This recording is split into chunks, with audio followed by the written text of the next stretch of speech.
The sun burned like a brand against the Texas horizon, painting the dusty trading post in shades of amber and rust. Ezra Caldwell stood at the edge of the wooden platform, his weathered hands gripping the crumpled letter that had arrived 3 days ago. The paper was thin from being read and reread, its edges soft with wear and dampened by the sweat of desperate fingers. Before we jump back in, tell us where you're tuning in from. And if this story touches you, make sure you're subscribed because tomorrow I've saved something extra special for you. Missing for 6 months, he whispered to himself, the words barely audible above the constant buzz of flies and the distant lowing of cattle. Trail gone cold near Apache territory. The letter was from Sheriff Martinez in San Antonio, and every word felt like a nail being driven into Ezra's chest.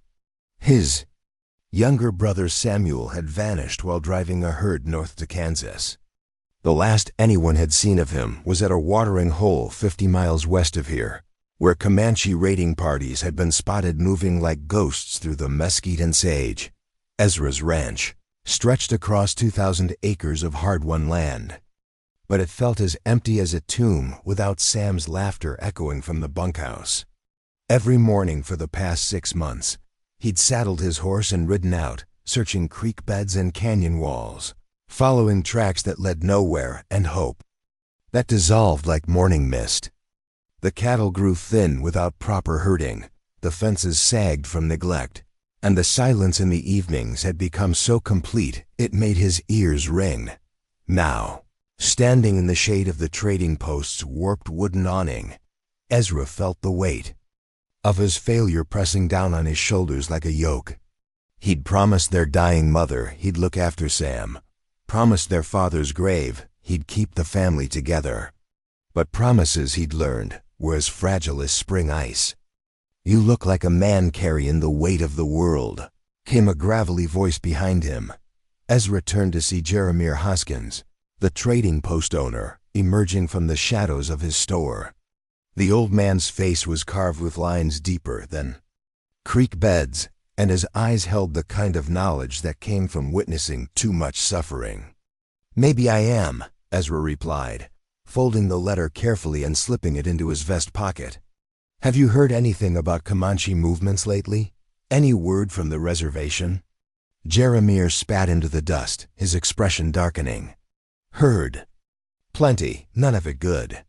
He gestured toward the interior of his store. "Got something inside might interest you, though." "Might not. Depends on how desperate you are." The word desperate hit Ezra like a physical blow because it was true. He was desperate. Desperate enough to mortgage his land. Desperate enough to ride alone into hostile territory. Desperate enough to make deals with the devil himself if it meant finding Sam alive. The interior of the trading post smelled of leather, tobacco, and something else, something wild and untamed that made the hair on Ezra's neck stand on end. Jeremiah led him past shelves lined with ammunition, bolts of cloth, and sacks of grain toward the back corner where shadows pooled like spilled ink. "Got these 2 in yesterday," Jeremiah said, his voice dropping to a whisper. "Comanche girls. Twins, can't be more than 16, 17 years old. Pretty as spring flowers, but wild as mountain cats." Ezra's stomach clenched. "What are you telling me, Jeremiah?" "I'm telling you they're for sale. $4 for the pair." The old man's eyes flickered with something that might have been shameful. "Times are hard, Ezra. The government's cracking down on the tribes, and some folks are looking to make a quick dollar however they can." $4, Ezra repeated, the words tasting like ash in his mouth. "For 2 human beings. That's the world we live in," Jeremiah said with a shrug. "The question is, what are you going to do about it?"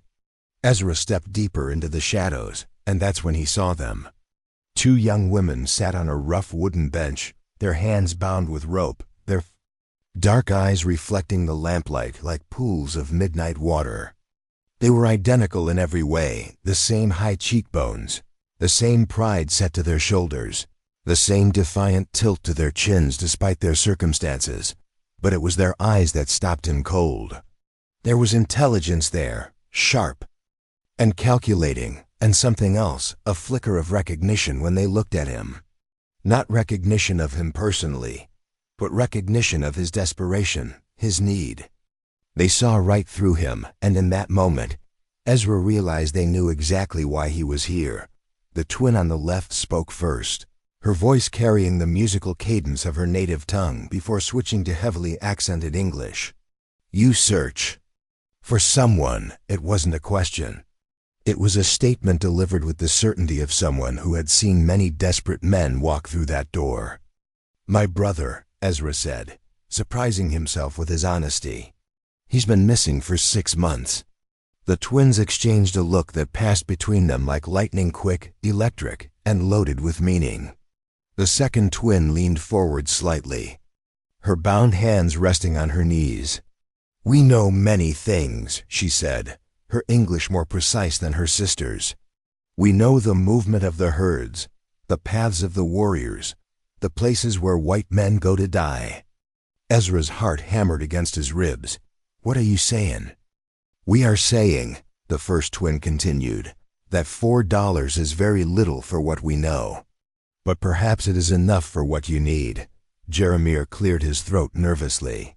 "Now, hold on there, girls. I didn't say nothing about. You didn't have to."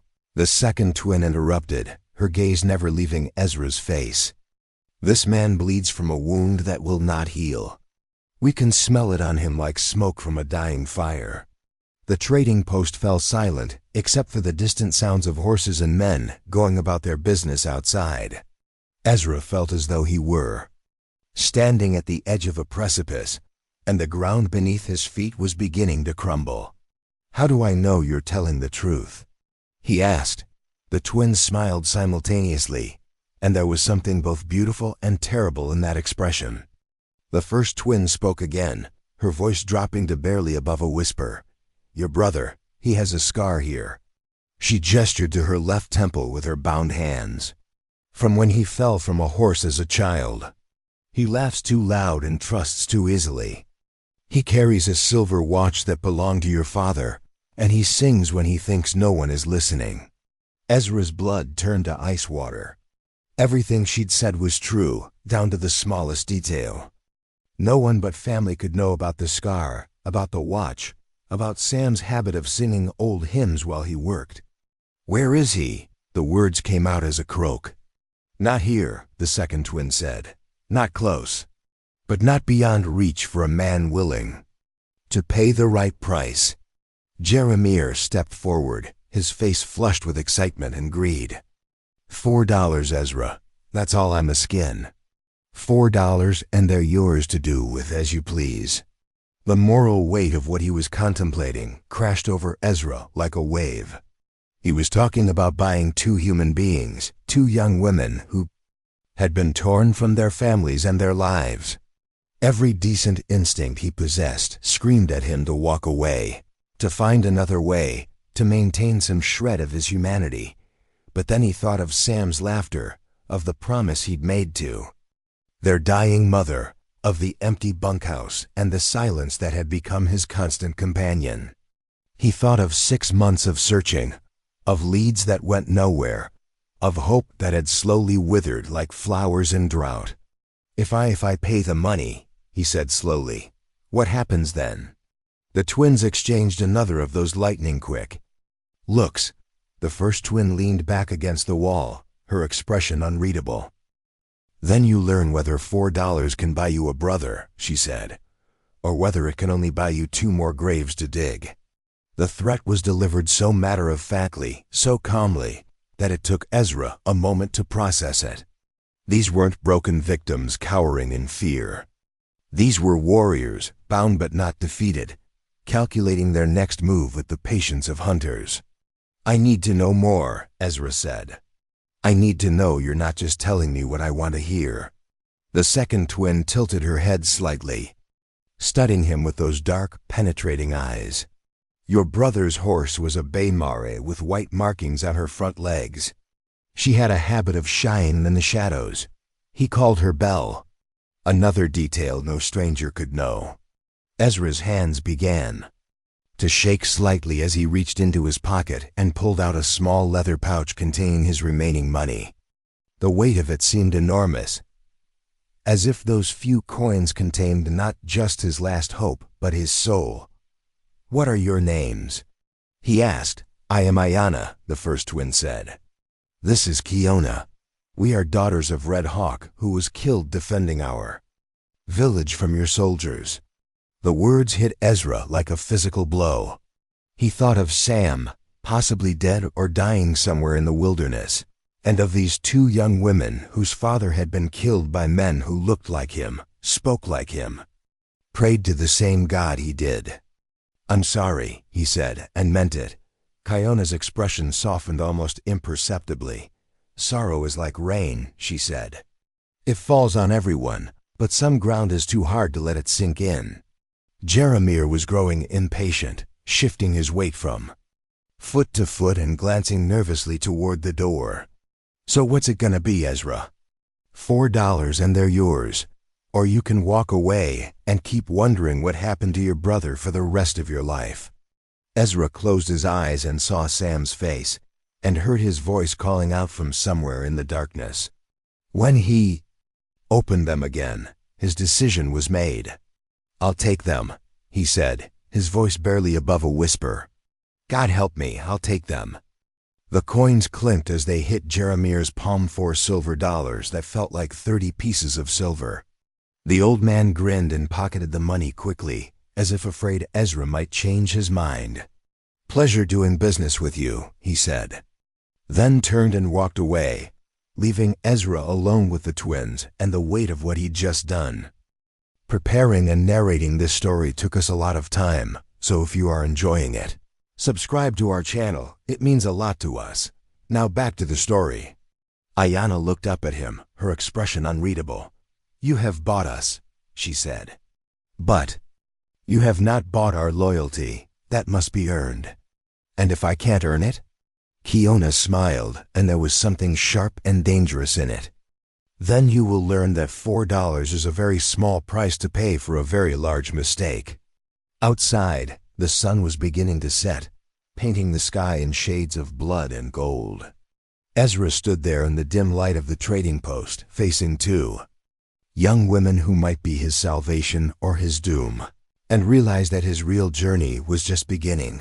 The ropes that bound their hands seemed suddenly insignificant compared to the invisible chains that now bound all three of them together. His need, their knowledge, and the ghost of his missing brother pulling them toward a horizon that promised either redemption or destruction.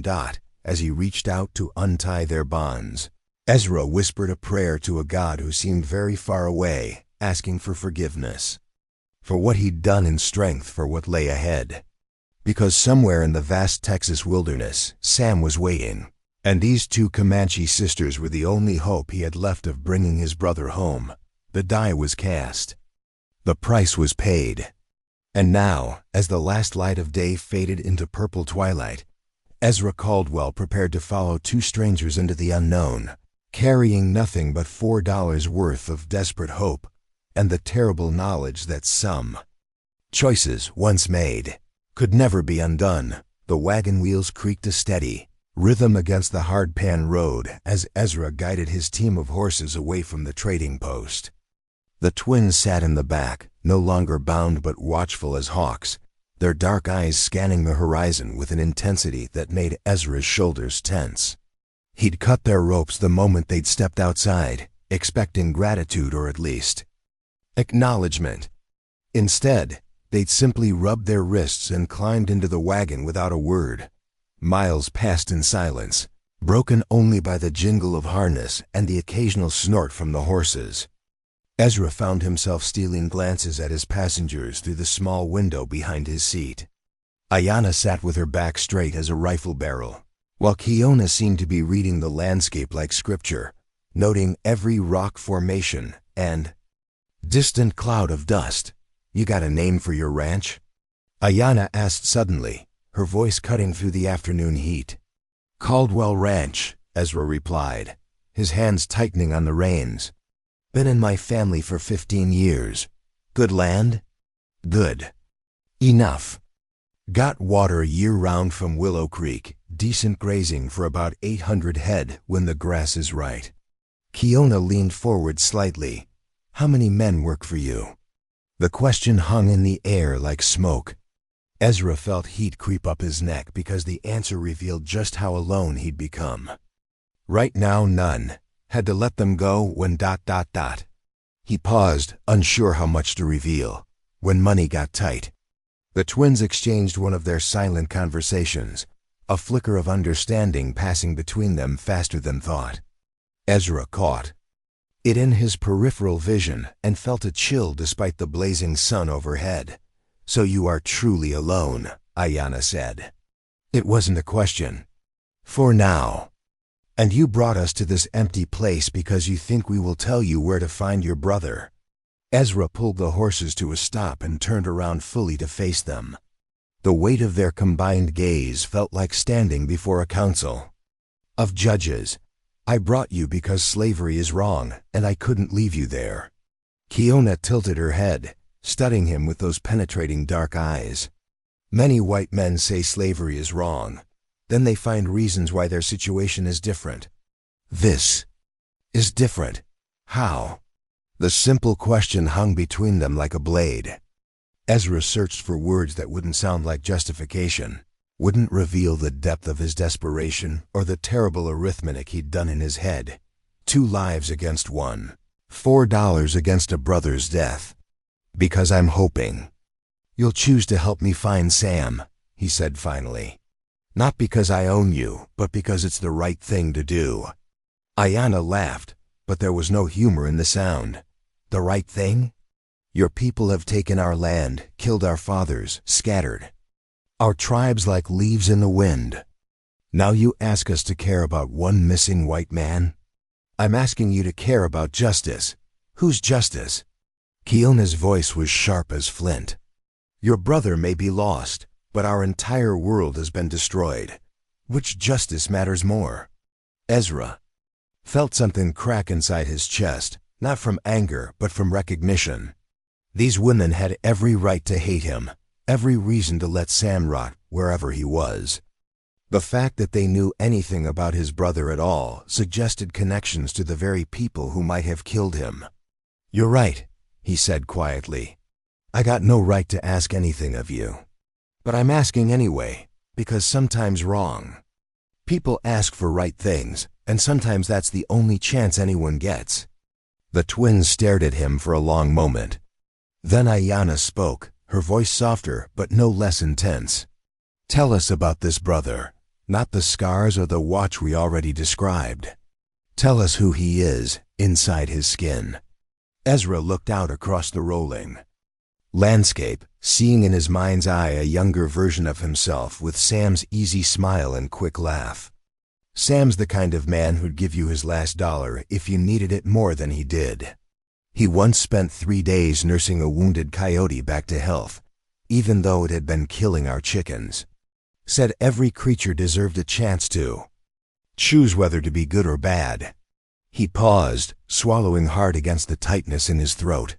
When we were kids, I was always the serious one, the responsible one. Sam was the dreamer.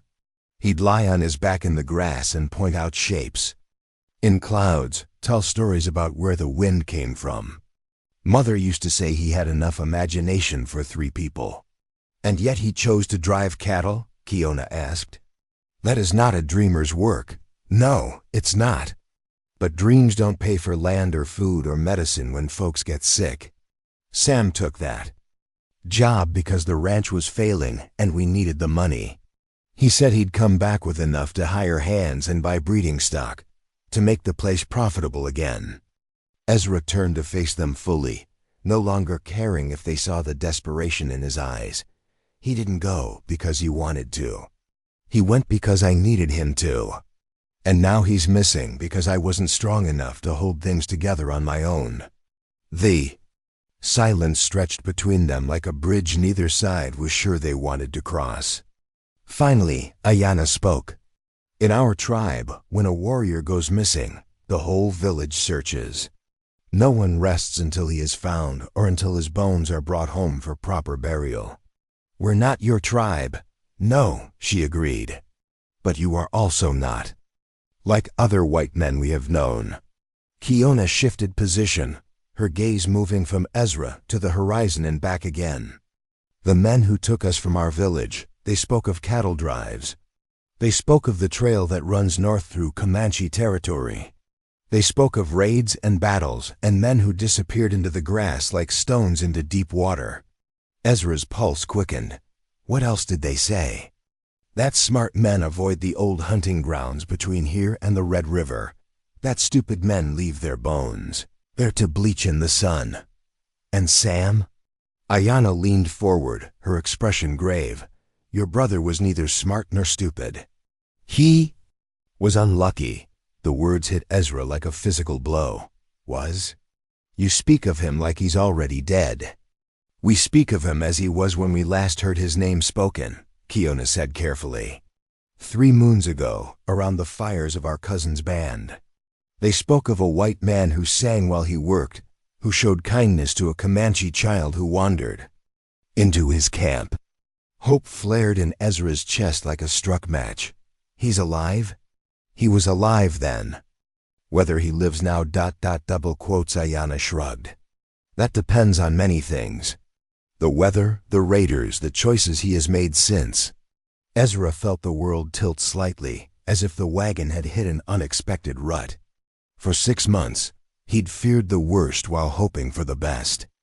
Now he had confirmation that Sam had been alive more recently than he'd dared believe, but also the crushing knowledge that anything could have happened in the intervening time.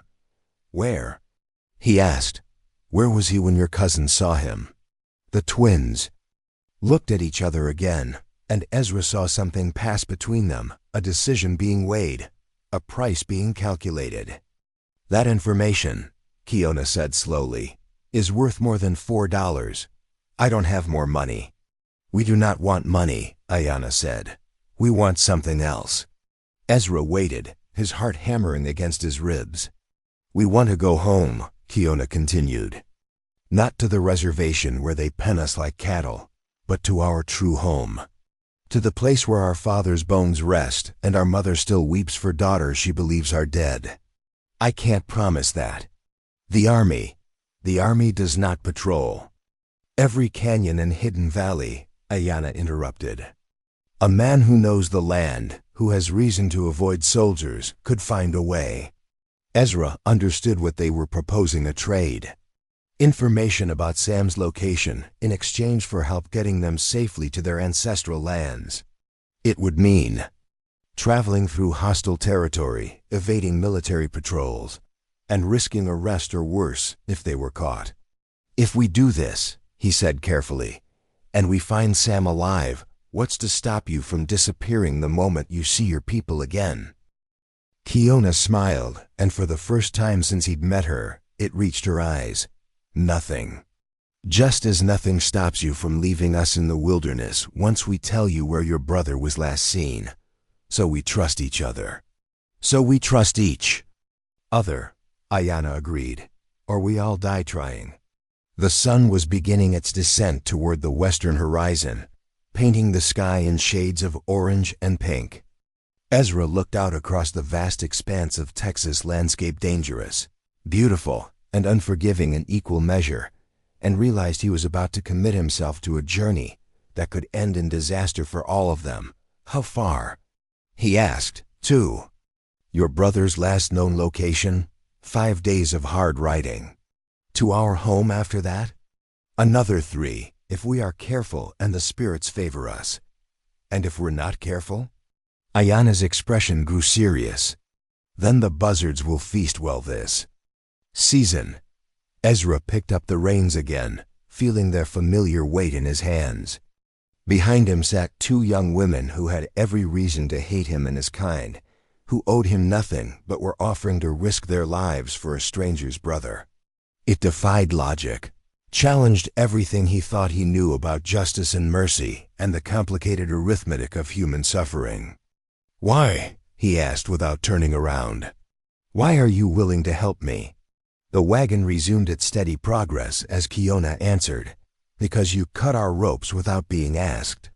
Because you speak of your brother with love instead of ownership. Because sometimes the spirits put people in our path, not as enemies, but as tests of who we choose to become. And sometimes," Ayana added, "enemies become allies when they discover they are fighting the same darkness." As the Caldwell Ranch buildings appeared in the distance, a simple house, a barn, and a cluster of corrals that spoke of better days, Ezra found himself wondering if $4 had bought him salvation or damnation. The twins had given him hope, but hope was a dangerous thing in a country where men disappeared without trace, and the difference between life and death often came down to luck and the kindness of strangers. The wagon rolled to a stop in front of the house, and the twins climbed down without waiting for assistance. They stood in the dusty yard, taking in the weathered buildings and empty corrals with the same intense observation they'd shown the trail. "Your brother built this?" Ayana asked. "We built it together. Started with just the house and added the rest over the years." Kiona walked to the edge of the main corral, running her hand along the sun-bleached wood. "Good work, built to last. Sam always said if you're going to do something, do it right the first time."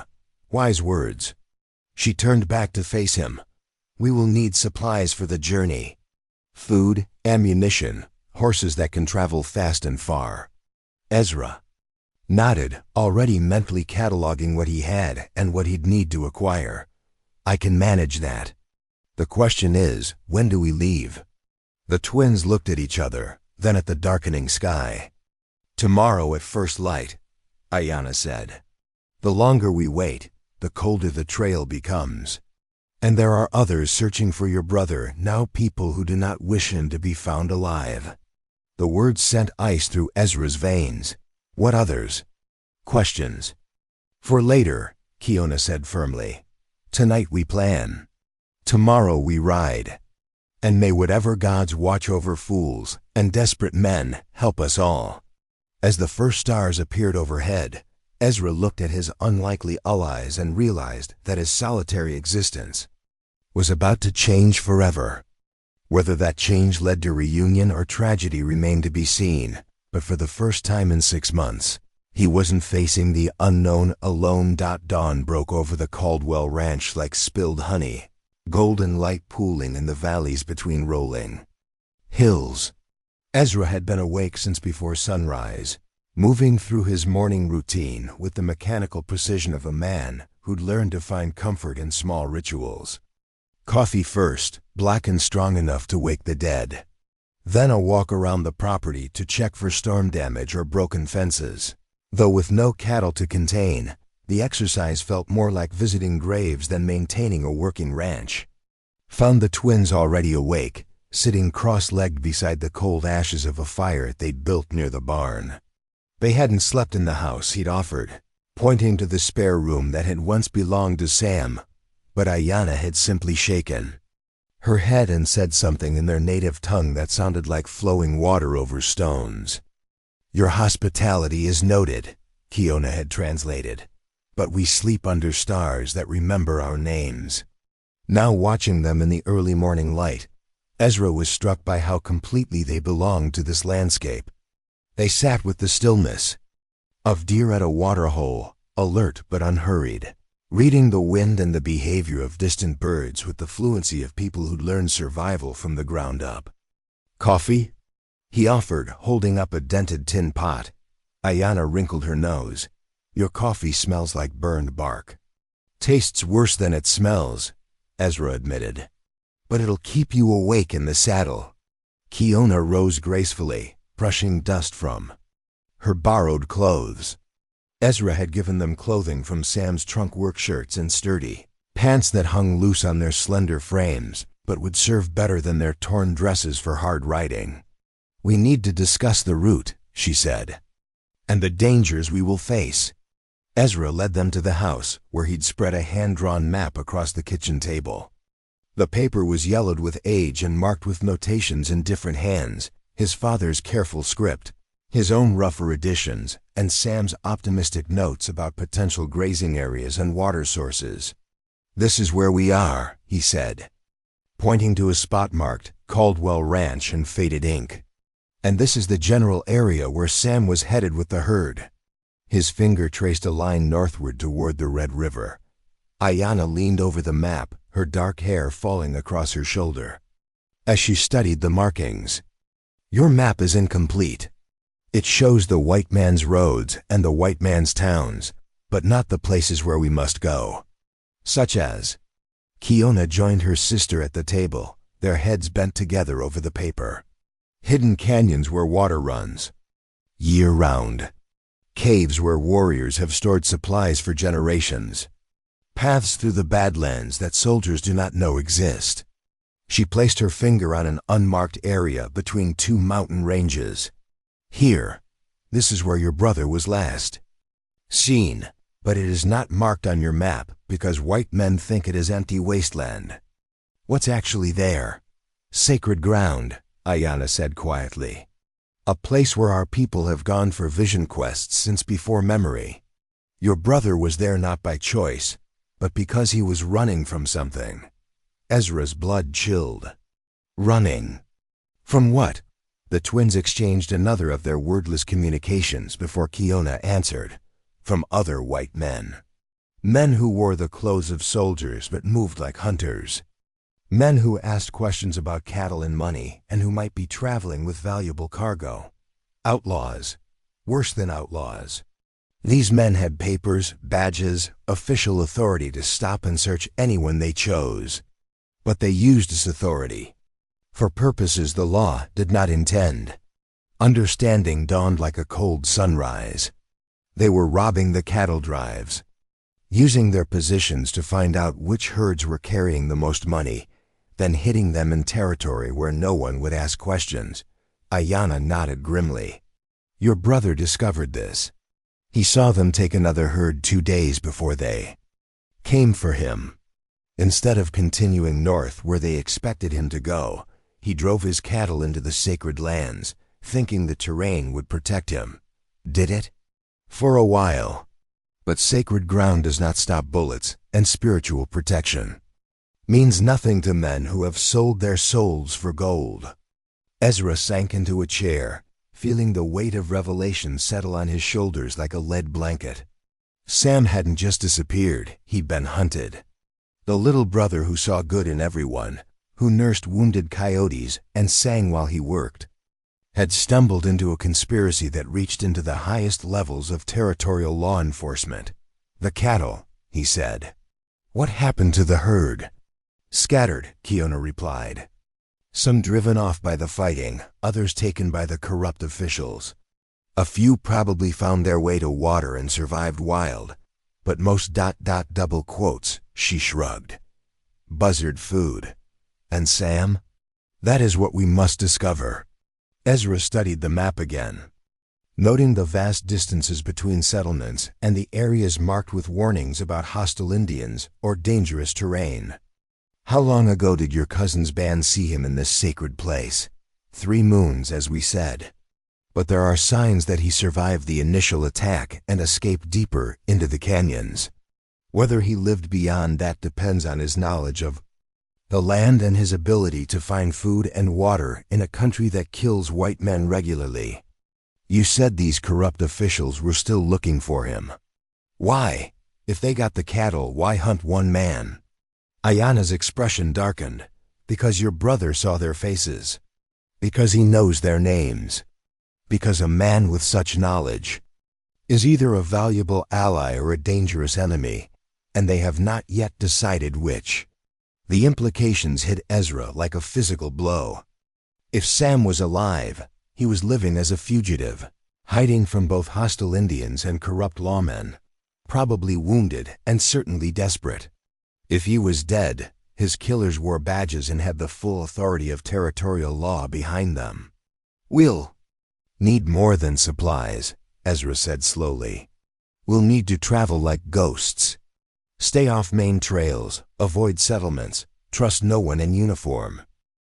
"Now you begin to understand," Kiona said approvingly. This is not a rescue mission. This is a war party going into enemy territory. Ezra rose and walked to the window, looking out across the empty pastures where his cattle had once grazed. The land looked different now, not like home but like the edge of a battlefield. How do I know you're telling me the truth? How do I know this isn't some elaborate plan to get me killed and steal what little I have left? The question hung in the air like smoke from a distant fire. When he turned back to the twins, he found them watching him with expressions he couldn't quite read. You do not know, Ayanna said simply. Just as we do not know if you plan to turn us over to soldiers once we have served your purpose. Trust is a luxury none of us can afford, yet all of us must practice. Kiona moved to the fireplace, where Sam's rifle hung on wooden pegs above the mantel. She lifted it down, checking the action with practiced efficiency. This weapon is well maintained. Your brother cared for his tools. Sam always said a man's gear was a reflection of his character. Wise words. We will need this rifle, and others if you have them. The men we hunt are well armed, and will not hesitate to kill anyone who threatens their operation. Ezra walked to a trunk in the corner and began pulling out supplies, ammunition, a second rifle, his father's old army pistol, dried food wrapped in oilcloth. As he worked, he found himself cataloging not just equipment, but memories. The pistol had been carried through the Mexican War. The rifles had put meat on the table through countless harsh winters. The camping gear had sheltered 3 generations of Caldwell men under stars that seemed indifferent to human suffering. There's something else you need to know, he said without turning around. I've never killed a man. Never even shot at one. If we run into these corrupt officials, I don't know if I'll be able to pull the trigger when the time comes. The twins were quiet for a long moment. Then Kiona spoke, her voice gentle but firm. Killing changes a person. It marks the soul in ways that never fully heal. But sometimes the choice is between becoming a killer and watching innocent people die. And if I can't make that choice, then we will make it for you, Ayanna said matter-of-factly. We have killed before in defense of our people and our land. We can kill again if necessary. The casual way she spoke of taking life should have frightened Ezra, but instead he felt a strange sense of relief. These women were not helpless victims grateful for rescue. They were warriors who'd chosen to ally with him for their own complex reasons, bringing skills and knowledge he lacked. Why? He asked. Why risk your lives for my brother? You could disappear tonight, travel to your homeland on your own. Why tie your fate to mine? Ayanna walked to the map, tracing the route they would take with one slim finger. Because your brother showed kindness to a Comanche child when he could have driven her away.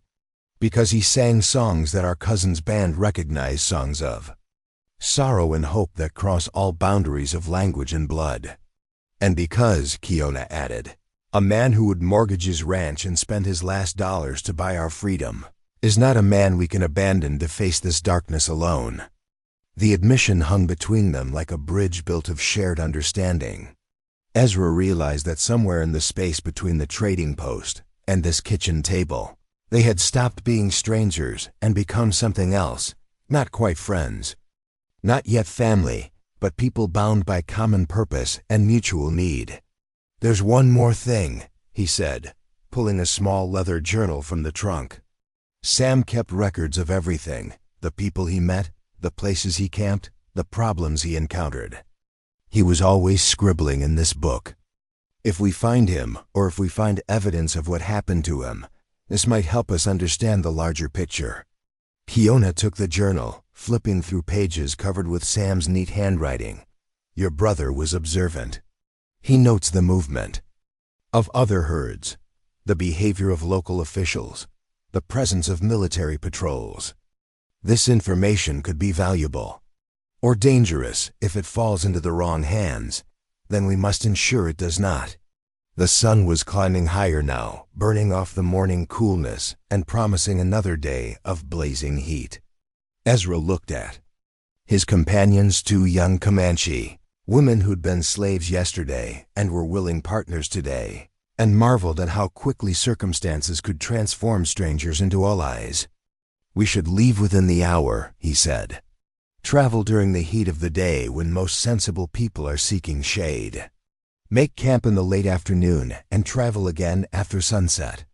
"Agreed, but first, there is something we must do." Ayanna walked outside, returning with a small bundle wrapped in soft leather.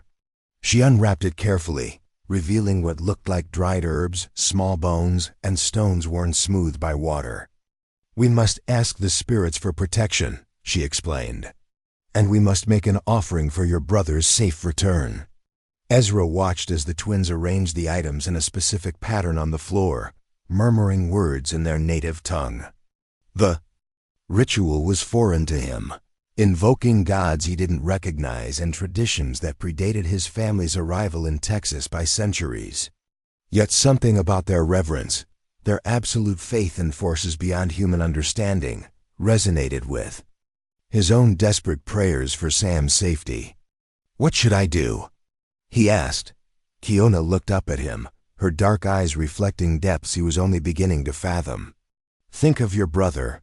Picture him alive and whole. Add your will to ours, and perhaps the spirits will hear." So Ezra knelt on the kitchen floor of his family's house, surrounded by sacred objects from a culture his people had tried to destroy, and prayed to whatever gods might be listening for the safe return of the only family he had left. It was a moment of profound surrender, acknowledging that some battles couldn't be won by strength or determination alone. When the ritual was complete, they packed the remaining supplies in silence, each lost in their own thoughts about the journey. Ahead, the horses were saddled, the route confirmed, the weapons checked and loaded. Everything was ready, except for the question that haunted them all. Would they find Sam alive? Or would they simply be adding 3 more graves to the hostile territory that stretched endlessly toward the horizon? As they mounted their horses and turned toward the rising sun, Ezra took one last look at the ranch that had been his whole world until yesterday. It looked smaller already, like something viewed through the wrong end of a telescope, and he wondered if he would ever see it again. Behind him, Ayanna and Kiona sat their horses with the easy grace of people born to the saddle, their faces set toward distant mountains and the unknown fate of a man they'd never met, but had chosen to save. Ahead lay 5 days of hard riding through some of the most dangerous territory in Texas, pursued by corrupt officials and threatened by hostile tribes, who might not distinguish between good white men and bad ones. But for the first time since Sam had disappeared, Ezra wasn't riding alone. The trust between them was fragile as morning frost, built on necessity rather than affection, but it was real. And sometimes, in a world where brothers vanished without trace and justice wore a badge while committing crimes, fragile trust was the strongest foundation anyone could hope to build upon. 3 days into their journey, the landscape had transformed from rolling grassland into something altogether more menacing. Red stone mesas jutted from the earth like ancient fortresses, their shadows providing brief respite from the merciless sun.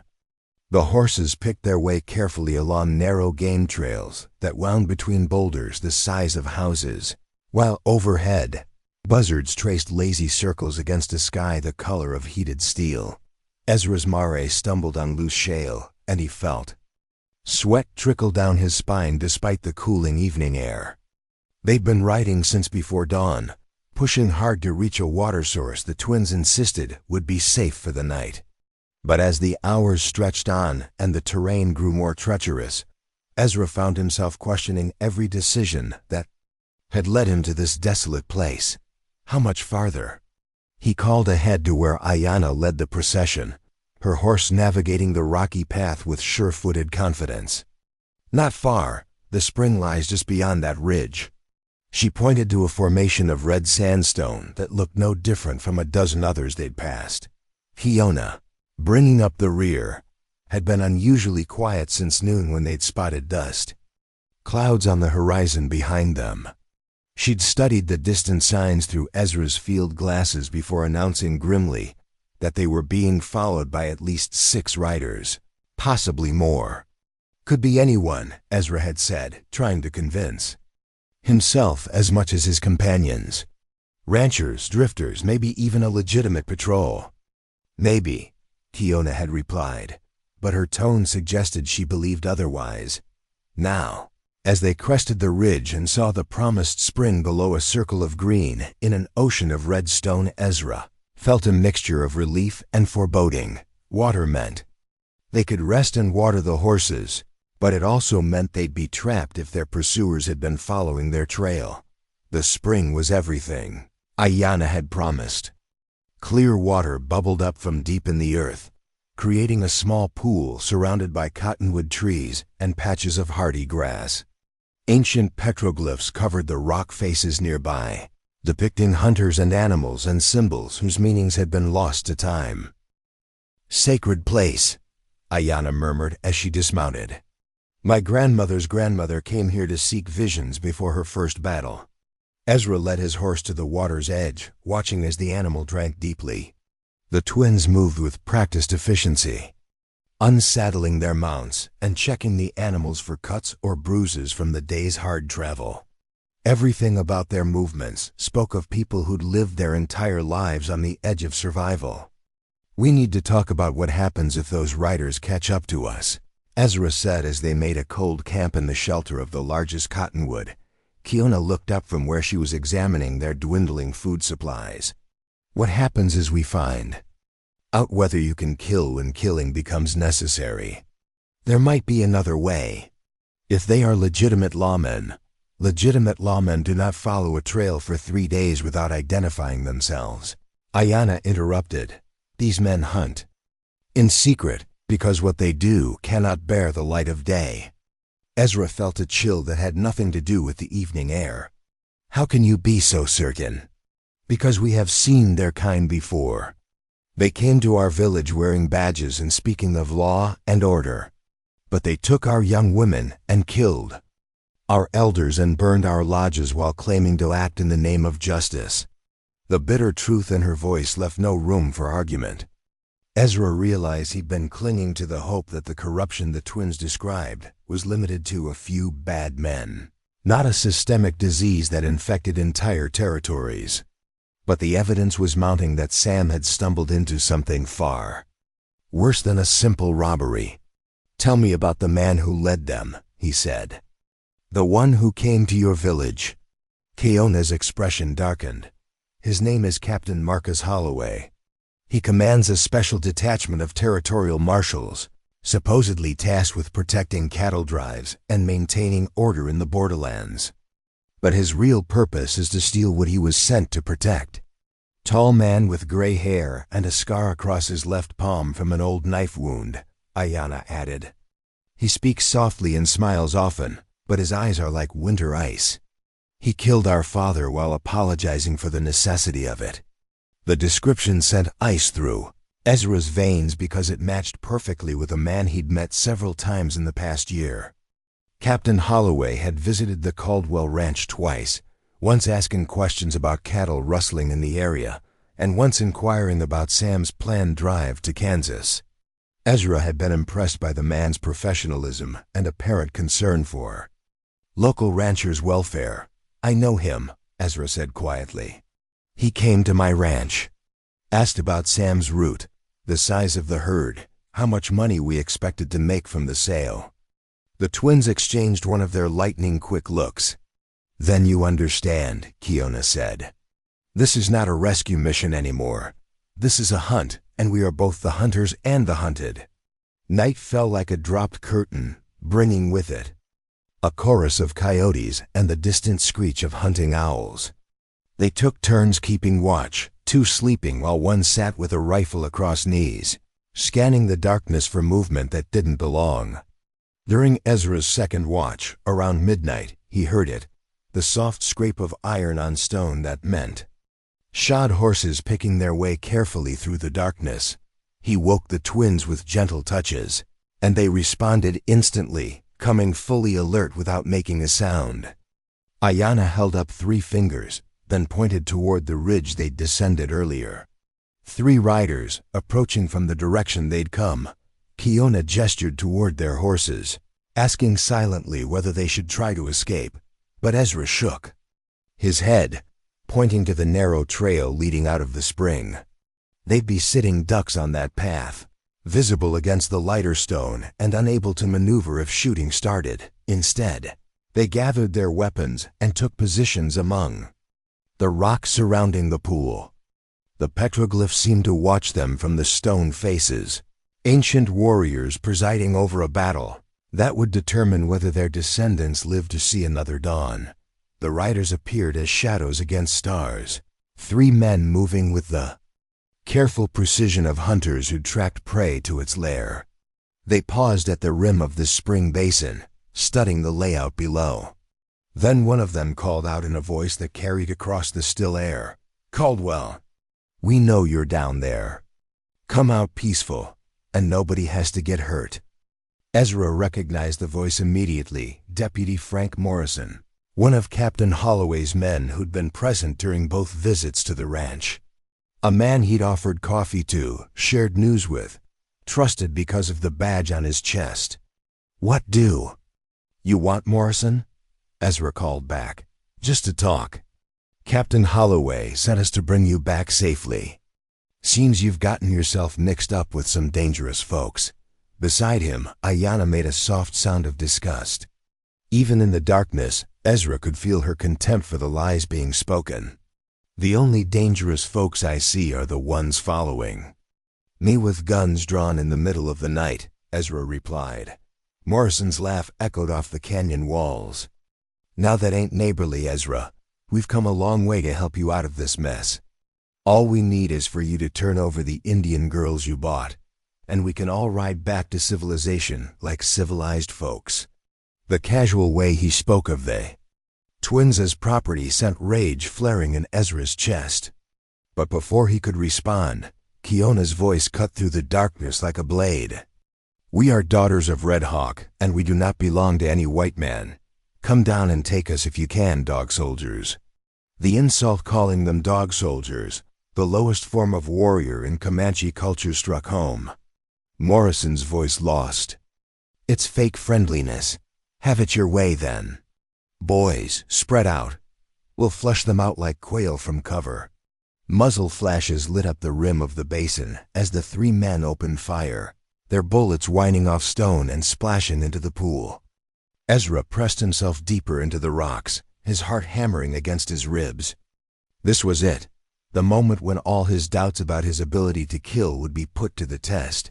A bullet struck the rock inches from his head, showering him with stinging fragments.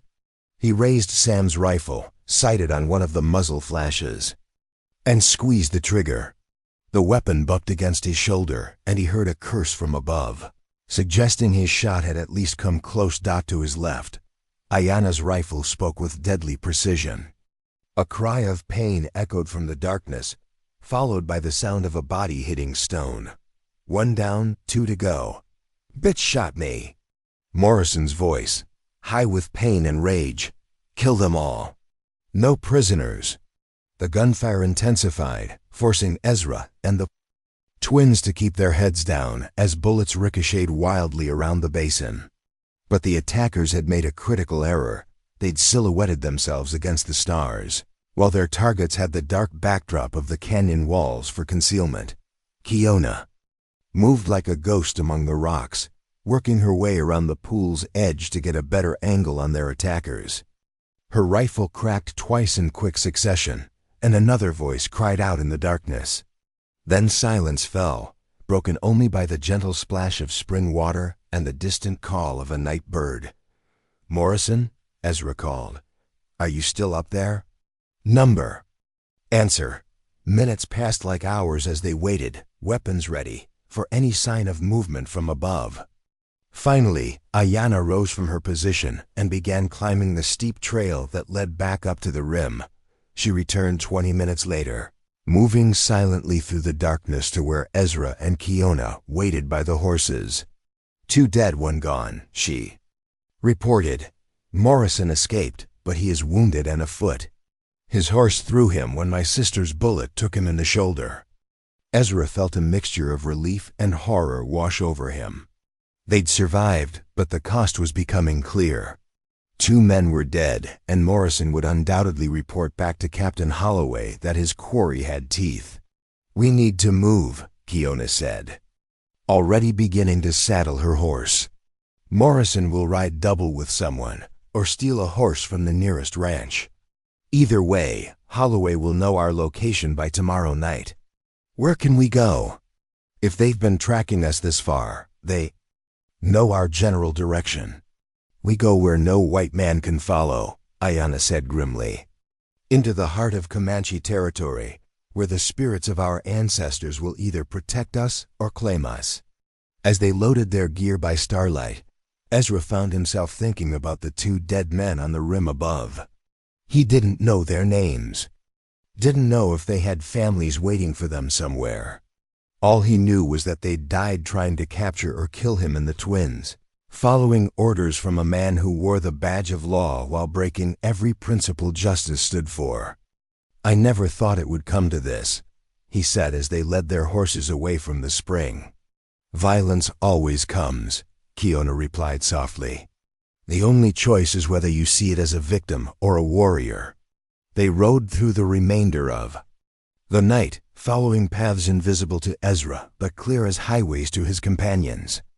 The twins moved with increasing confidence as they traveled deeper into their ancestral lands, reading signs and directions from stars and landmarks their people had used for generations. As dawn broke over a landscape of impossible beauty and terrible isolation, Ezra realized they'd crossed more than just geographical boundaries during the night. They'd entered a world where the rules he'd grown up with no longer applied, where survival depended on skills he didn't possess and alliances he was only beginning to understand. Behind them, somewhere in the growing light, Captain Holloway would be gathering his forces for a pursuit that wouldn't end until one side or the other was destroyed. Ahead lay the sacred canyons where Sam had last been seen, territory so remote and dangerous that even seasoned frontiersmen avoided it. And somewhere in that wilderness, if the spirits were kind and luck held, a brother waited for rescue by people who'd become family through shared violence and mutual trust forged in the crucible of desperate need. The hunt was no longer just about finding Sam. It had become a test of whether justice could survive in a world where those sworn to uphold it had become its greatest enemies. And the outcome would be decided not in courtrooms or legislative halls, but in the trackless wastes where only the strong and the clever lived to see another sunset. The morning sun climbed higher, burning away the cool air and promising another day of punishing heat. But for the first time since leaving his ranch, Ezra felt something like hope stirring in his chest. He'd faced armed men and lived. He'd killed when killing became necessary. And he was no longer riding alone into the unknown. Whatever came next, they would face it together, a broken rancher, 2 Comanche warriors, and the ghost of a missing brother who'd somehow managed to bind their fates together in ways none of them could have foreseen. The canyon opened before them like a wound in the earth, its walls rising hundreds of feet on either side to frame a strip of burning sky. Ancient water had carved this passage through solid rock, leaving behind a labyrinth of side channels and hidden alcoves where shadows pooled like spilled ink. The horses' hooves echoed off stone walls that had witnessed centuries of human passage hunters following game trails, warriors seeking vision quests, families fleeing the encroachment of an alien civilization. Ezra wiped sweat from his forehead with the back of his hand, tasting salt and dust. They'd been traveling for 6 hours since leaving the spring, following paths that seemed to exist more in the twins' memory than in any visible reality. The sun was directly overhead now, turning the canyon into a furnace that baked sound itself into silence. "We're close," Ayana said, her voice carrying the weight of recognition and sorrow. "I can smell the sacred smoke from here." Ezra strained his senses but detected nothing beyond the mineral scent of heated stone and the occasional whiff of sage, carried on vagrant breezes.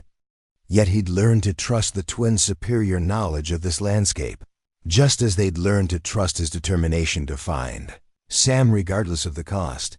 The canyon floor began to show signs of recent disturbance, scattered bones that might have belonged to cattle, the remains of old campfires, and most disturbing of all, pieces of cloth and leather that spoke of human presence. Kiona dismounted to examine a scrap of blue fabric caught on a thorn bush, her expression growing grave as she held it up to the light. "This is not Comanche," she said. "White man's shirt, good quality. Torn by thorns, not by weapons." Ezra's heart jumped. Could it be Sam's? Possible. "The color is right. You said he favored blue work shirts." She tucked the fabric into her saddlebag. "But we will know for certain soon enough." They rounded a bend in the canyon wall and saw smoke rising from ahead, not the thin wisp of a campfire, but the thick, oily black of something substantial burning. The smell hit them moments later: charred wood, burned leather, and underneath it all, the sweetly nauseating odor of death. "Stay here," Kiona commanded, but Ezra was already spurring his horse forward. The scene that greeted them around the next turn would be seared into Ezra's memory forever. A natural amphitheater opened in the canyon wall, perhaps 50 yards across, with a spring feeding a small stream that wandered toward the main channel. It should have been a place of peace and plenty. Instead, it looked like a battlefield from which the survivors had long since fled. 3 wagons sat at angles around the spring, their canvas covers reduced to smoldering rags. Dead oxen lay scattered between them, bloated and covered with flies. Personal belongings, clothes, cooking utensils, children's toys were strewn across the sandy ground as if a giant hand had scattered them in rage, but it was the bodies that stopped Ezra's breath in his throat. Men, women, children, all lying where they'd fallen, some clutching weapons, others reaching toward loved ones they'd died trying to protect. The canyon walls echoed with the drone of countless flies and the occasional call of buzzards circling high overhead. "Emigrants," Ayana said quietly, dismounting to examine the scene more closely. "Families heading west, caught here by someone who wanted more than their money." Ezra climbed down from his horse on unsteady legs, fighting the urge to vomit. He'd seen death before, animals mostly, and the occasional settler claimed by disease or accident, but nothing had prepared him for the systematic brutality displayed here. "How long ago?" he managed to ask. Kiona knelt beside one of the bodies, studying the state of decomposition with clinical detachment. 4 days, maybe 5. Recent enough that the killers might still be in the area. Who would do this?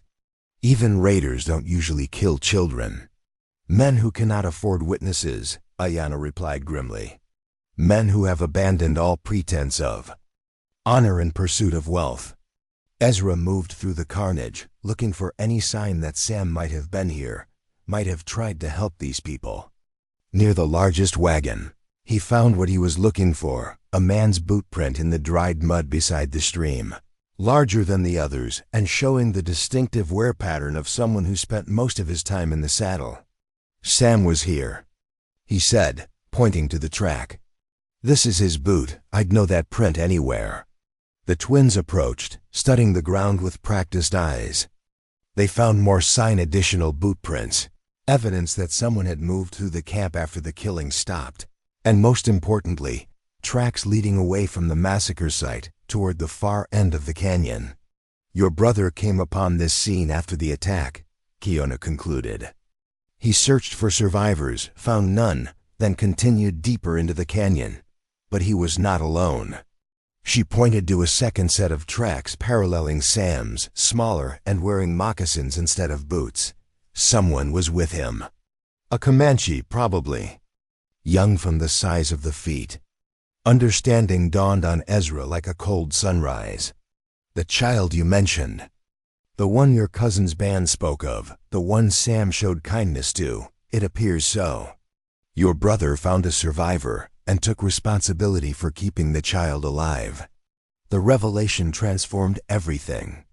Sam wasn't just hiding from corrupt officials and hostile Indians. He was protecting a traumatized child in a country that offered no mercy to the weak or unprepared. Every day he remained missing was another day a young life hung in the balance. "We have to move faster," Ezra said, already heading back to his horse. "Wait!" Ayana's sharp command stopped him. "Listen." In the distance, echoing off canyon walls, came the sound Ezra had been dreading: horses moving at speed, the jingle of harness and weapons, the voices of men who rode with purpose. Their pursuers had found the canyon entrance. "How many?" Kiona asked, cocking her head to isolate individual sounds. 8, maybe 10, more than Morrison could have gathered on his own. Ayana's expression was grim. "Holloway himself leads them." Now, the sound of pursuit grew closer, funneling through the canyon's acoustic properties until it seemed the riders were just around the last bend. Ezra looked desperately around the massacre site, searching for defensive positions among the burned wagons and scattered belongings. "No," Kiona said, reading his thoughts. "We cannot fight them here. Too many, too much open ground. We go deeper and find a place where the canyon narrows." They mounted quickly and pushed their horses toward the far end of the amphitheater, following Sam's trail as it led up a steep path carved into the canyon wall. Behind them, the sound of pursuit grew louder, men calling to each other, horses snorting with exertion, the scrape of iron shoes on stone. The path climbed steeply, switchbacking up the canyon wall toward what like another level of the complex geological formation. Ezra's horse labored in the thin air and blazing heat, foam flecking its muzzle as they gained altitude above the killing ground below. They reached a narrow ledge, just as the first of their pursuers entered the amphitheater. Ezra risked a look back and saw Captain Holloway himself, recognizable even at distance by his gray hair and military bearing. The man sat on his horse like someone accustomed to command, surveying the massacre site with the dispassionate interest of a general studying a battlefield. "He's not surprised by what he sees," Ezra muttered. "He knew this was here, because he ordered it done," Ayana replied. This was his work, his way of tying up loose ends. They pushed onward, the path becoming treacherous as it wound through formations of wind-carved stone. The horses picked their way carefully, one misplaced step meaning a fatal fall to the rocks hundreds of feet below. Behind them, Holloway's men had found the trail and were beginning their own ascent. The path leveled out onto a broad shelf of stone that offered temporary concealment behind weathered boulders. Here, the twins called a halt to rest the horses and plan their next move. "The sacred caves are just ahead," Kiona said, pointing to what looked like a solid rock face. "But reaching them means crossing open ground where we will be visible to anyone below." Ezra studied the terrain, noting the scattered cover and the distances involved. "How far?" 200 yards, maybe less. "But the path is narrow and exposed. If they start shooting while we're crossing..." She didn't need to finish the thought. They'd be sitting ducks, silhouetted against the lighter stone with nowhere to take cover. "What about splitting up?" Ezra suggested. "You two make for the caves while I create a distraction." Both twins turned to stare at him with identical expressions of disbelief. "You would sacrifice yourself for people you barely know?" Ayana asked. "I'd buy time for you to escape and continue searching for Sam. Makes sense tactically." Kiona shook her head firmly. "Your tactics are flawed. Without us, you will never find your brother. Without you, we have no reason to search. We succeed together or fail together." The sound of horses on stone grew closer. Their pursuers had navigated the steepest part of the climb and would reach the shelf within minutes. Ezra felt the familiar cold knot of fear in his stomach, but this time it was mixed with something else, a fierce protectiveness toward the two women who'd risked everything to help a stranger. "Then we go together," he said, "fast as we can across the open ground and hope their horses are too tired for accurate shooting. They remounted and prepared for the dash across exposed stone. Behind them, voices echoed off the canyon walls as Holloway's men coordinated their pursuit.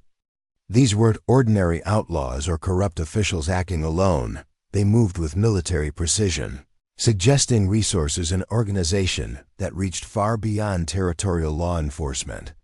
"Ready?" Kiona asked, her hand resting on her rifle. Ezra nodded, gathering his reins and preparing to ask his exhausted horse for one more burst of speed. Everything depended on the next few minutes, whether they reached the sacred caves, whether Sam was still alive somewhere in this labyrinth of stone, whether any of them would live to see another sunset. "For Sam," he said quietly. "For family," Ayanna replied, using the English word but investing it with meanings that transcended blood and culture. They spurred their horses forward, bursting from cover onto the exposed stone shelf at a full gallop. Behind them, shouts erupted as their pursuers spotted the movement. The crack of rifles echoed off canyon walls, bullets whining through the air around them and striking sparks from the stone beneath. Their horses' hooves. Ezra bent low over his horse's neck, feeling the animal's powerful muscles bunch and extend as they covered ground at desperate speed. To his left, the twins rode like centaurs, becoming one with their mounts in a way that spoke of generations of horsemanship bred into their very bones. A bullet tugged at Ezra's hat brim. Another struck the ground directly in front of his horse, causing the animal to shy violently before recovering its stride. The opening to the sacred caves grew larger ahead, dark and welcoming as a mother's embrace. They reached the entrance as more shots rang out behind them, echoing and re-echoing until the canyon filled with thunder. But they were safe at least. Temporarily, in the cool darkness of passages carved by water and sanctified by centuries of spiritual use. As their eyes adjusted to the dim light filtering in from the entrance, Ezra saw that they weren't alone. Fresh ashes in a fire pit, recently used camping gear, and most telling of all, 2 sets of bedrolls arranged near a natural shelf in the cave wall. "Sam," he breathed, recognizing his brother's distinctive saddle blanket spread beneath one of the sleeping areas. Kiona knelt beside the fire pit, stirring the ashes with a stick. "Still warm." "They were here this morning, maybe earlier today. Which way did they go?" Ayanna was already studying the cave floor for signs, her tracker's eye reading a story in scuffed dirt and disturbed pebbles. "Deeper, there are passages that lead through the mountain to other canyons. Your brother and the child are traveling the old warrior paths." Outside, they could hear Holloway's men reaching the cave entrance, their voices echoing off stone as postphone as they debated whether to follow their quarry into the darkness. The sacred caves were a maze of interconnected passages, some of which led to other exits miles away, others ending in bottomless chasms or chambers where unwary explorers became lost forever. "Light torches," came Holloway's voice, distorted by the cave acoustics but unmistakably commanding. "We go in after them. No one escapes." Ezra felt something shift inside his chest, not fear this time, but a cold, crystalline anger. These men had murdered innocent families, corrupted the institutions meant to protect people, and now they were desecrating sacred ground in pursuit of their crimes. "This ends here," he said quietly. The twins looked at him, seeing something in his expression that hadn't been there before. The desperate rancher who'd bought their freedom with his last $4 was gone, replaced by someone harder, more dangerous. "What do you propose?" Kiona asked. "We make them pay for every step. These caves are your people's sacred ground. You know them better than anyone. We use that knowledge to even the odds." Ayanna smiled, and for the first time since he'd known her, it was a predator's expression. "Now you think like a warrior." As torchlight began to flicker at the cave entrance, and the sound of cautious footsteps echoed from the passages behind them, Ezra realized that somewhere in the journey from his empty ranch to this ancient sanctuary, he'd become someone new. Not just a man searching for his brother, but a guardian of something larger: justice, family, the right of good people to live without fear of those who wore badges while committing evil. The transformation was complete. Whatever emerged from these caves when the shooting stopped would be tested by fire and proven by blood.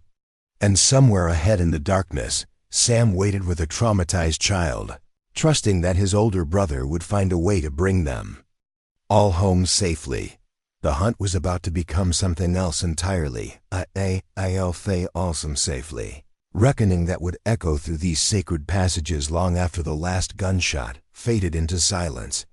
The sacred caves breathed with their own rhythm, ancient air currents, carrying whispers of ceremonies conducted in darkness for countless generations. Ezra followed the twins deeper into the mountain's heart, their torches casting dancing shadows on walls covered with paintings that seemed to move in the flickering light. Warriors on horseback pursued buffalo across stone canvases, while spirit animals watched from crevices with eyes that reflected the flame. "This way," Kiona whispered, leading them down a passage so narrow their shoulders brushed the walls. "The main chamber lies ahead. If your brother sought sanctuary, he would go there."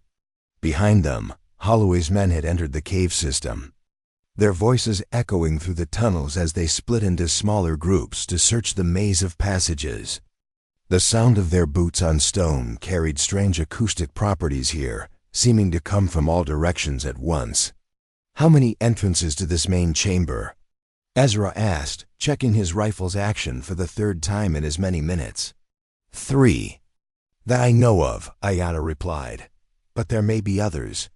These caves have been changing for thousands of years. Water opens new passages while earthquakes close old ones." They emerged into a vast natural cathedral, its ceiling lost in darkness above their heads. Ancient formations created pillars and alcoves throughout the space, while an underground stream carved a channel along the far wall before disappearing into another tunnel. The air here felt different, charged with spiritual energy that made the hair on Ezra's arms stand on end. And there, huddled beside a small fire in an alcove formed by massive flowstone formations, were two figures that made Ezra's heart nearly stop beating. Sam sat with his back against the stone wall, one arm in a makeshift sling, his face gaunt from weeks of inadequate food and constant vigilance. Beside him, curled up like a sleeping cat, was a Comanche girl who couldn't have been more than 8 years old. Her dark hair was braided with careful precision, and someone had fashioned clothing for her from pieces of Sam's spare shirt and a blanket. "Sam," Ezra breathed, the name barely audible in the vast space. His brother's head snapped up, eyes wide with disbelief and hope. For a moment, neither man moved, each afraid the other was a hallucination born of desperation and exhaustion. Then Sam was struggling to his feet, his good arm reaching out as if to touch proof of his brother's reality. "Ezra? How in God's name did you?" His words cut off as he saw the twins, his expression shifting from joy to protective wariness. "Who are they?" "Friends," Ezra said simply, walking forward to embrace his brother with careful attention to the injured arm. "They helped me find you." The reunion was interrupted by the sound of approaching boots and voices from multiple passages. Holloway's men had found the main chamber's entrances and were converging on their location. The little Comanche girl woke at the sound, pressing closer to Sam with the instinctive fear of someone who'd seen too much violence for her young years. "How many men does Holloway have with him?" Sam asked, his question directed at the twins, rather than his brother. "You know about Holloway?" Ayana asked. "Know about him? I've been running from him for 6 weeks. He's the one who ordered the attack on my cattle drive, the one who's been hunting me ever since." Sam's face hardened. "And he's the one who ordered the massacre of those emigrant families. You saw it happen?" "I came upon it just after the killing stopped. Found a little star runner here hiding under her mother's body, too scared to cry." He placed a protective hand on the girl's shoulder. "Been taking care of her ever since, trying to find a way to get her back to her people without getting us both killed." Kiona knelt beside the child, speaking softly in their native language. The girl responded hesitantly at first, then with growing excitement as she recognized the familiar words and cadences of her own tongue. Whatever Kiona said brought tears. To the child's eyes, not of sadness, but of overwhelming relief. She says her family was traveling to meet her grandfather's band when the bad white men attacked, Kiona translated. She thought all her people were dead. Not dead, Ayana assured the girl in English, then switched to Comanche for a rapid explanation that made the child's face light up with hope. The sound of approaching footsteps grew louder, echoing from at least 2 different passages. Ezra quickly surveyed their position, noting the limited cover and multiple approaches their enemies could use. They were trapped in the center of the chamber, with nowhere to retreat. "How's your shooting arm?" he asked Sam, stiff but functional. "Why?" Instead of answering, Ezra handed his brother the spare rifle he'd brought from the ranch. "Because we're about to find out if 4 people can hold off 10 in a cave full of echoes.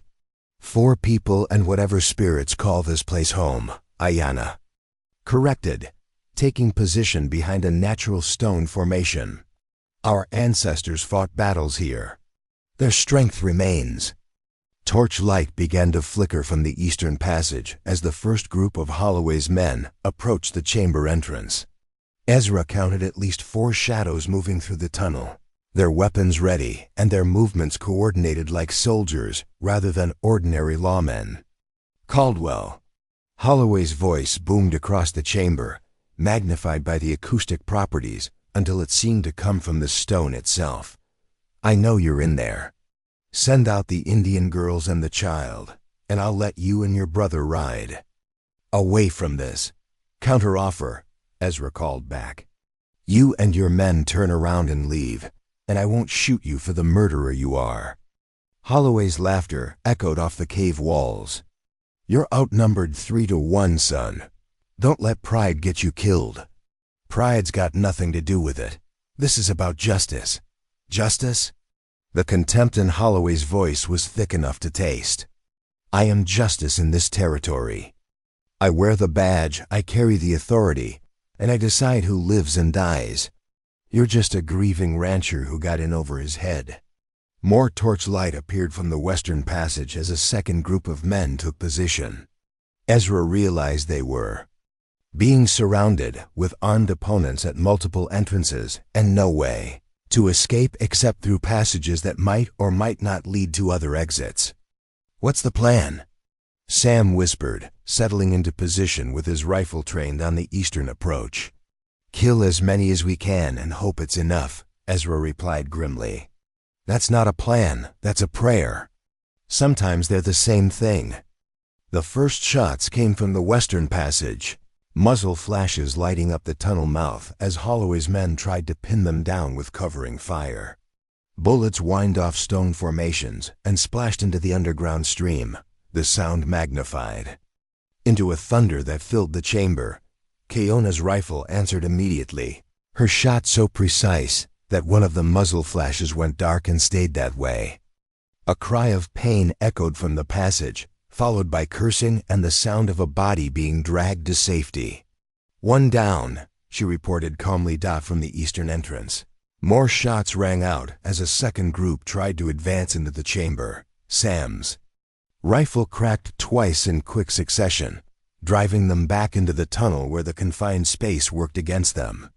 "They can't all charge at once," Ayana observed, firing carefully aimed shots at anything that moved in the tunnel mouths. "The passages are too narrow. They must come at us in small groups." Ezra began to see the tactical situation more clearly. While they were outnumbered, their position in the center of the chamber gave them clear fields of fire toward all the entrances. Holloway's men had superior numbers, but couldn't use them effectively in the confined spaces. "They'll try to rush us eventually," he said, reloading his rifle, "once they realize the bottleneck works against them." "Let them come," Sam said grimly. "I've got 6 weeks of anger stored up, and I'm looking forward to spending it." The gunfight settled into a deadly pattern, sporadic exchanges of fire as Holloway's men tried to advance and were driven back by accurate shooting from the chamber's center. The air grew thick with powder smoke and the acrid smell of burning. Torch fuel. Little Star Runner huddled behind the largest stone formation, her eyes wide but trusting as the adults around her fought to protect her life. Then everything changed. A new sound echoed from the northern passage, not boots or voices, but something that made the twins suddenly alert like hunting cats. A rhythmic chanting in the Comanche language, growing louder as it approached the chamber. "What is that?" Ezra asked. Ayana's face transformed with an expression of wonder and fierce joy. "Reinforcements." The chanting grew louder, accompanied now by the sound of many moccasined feet moving through the tunnels. Holloway's men must have heard it too, because their firing became more sporadic as confusion spread through their ranks. "Impossible." Holloway's voice carried across the chamber. "There are no Indians in this area. My scouts confirmed it." "Your scouts," called a new voice from the northern passage, speaking accented but clear English, "see only what they expect to see. They do not see the spirits of this place, or the warriors who guard the sacred ground." An elderly Comanche man emerged from the northern tunnel, followed by a dozen younger warriors painted for battle. They moved with the silent confidence of people who knew every stone and shadow of these caves, their weapons ready, but their manner suggesting this was their territory being invaded, not the other way around. Ezra recognized the tactical shift immediately. Holloway's men were now caught between two forces, the defenders in the chamber's center and fresh warriors controlling at least one of the major passages. The numerical advantage had just evaporated. "Red Eagle," Kiona called out in recognition. "Uncle, how did you know to come?" "The spirits whispered of a battle in the sacred caves," the old man replied. "And a child of our blood who needed protection. We have been moving through the deep passages since before dawn." Holloway's voice cracked like a whip across the chamber. "I don't know who you people think you are, but I'm a federal marshal with authority to arrest anyone interfering with official business." Red Eagle's laughter was like the winter wind through bare trees. "Federal marshal? In the sacred caves of my ancestors? Your authority ends where the spirits begin, badge wearer. And these spirits are very angry about the innocent blood you have spilled." The old warrior gestured, and his men began moving through the chamber with practiced coordination. They knew the cave system intimately, using passages and handholds, invisible to Ezra's eye, to position themselves for maximum tactical advantage. "Last chance, Caldwell," Holloway shouted, but his voice carried desperation now instead of confidence. "Send out my property, and we can all walk away from this." "Property?" Red Eagle's voice turned deadly quiet. "You speak of human beings as property in the presence of warriors whose fathers died fighting such thinking. I speak of criminals and stolen goods that belong to the territorial government. You speak of lies while standing on ground made sacred by the blood of my people. There will be no more talking." What followed was less a battle than an execution.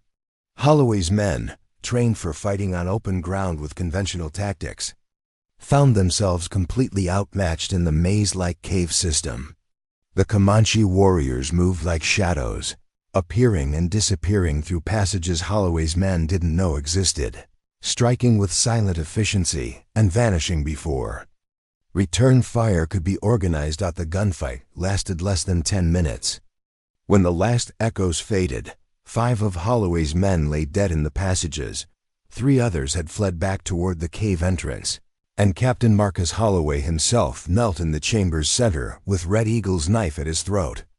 "You wanted to arrest someone," the old warrior said conversationally. "Perhaps you should arrest yourself for the murder of innocents." Holloway's face was pale but defiant. "You're making a mistake, old man. I have connections, authority.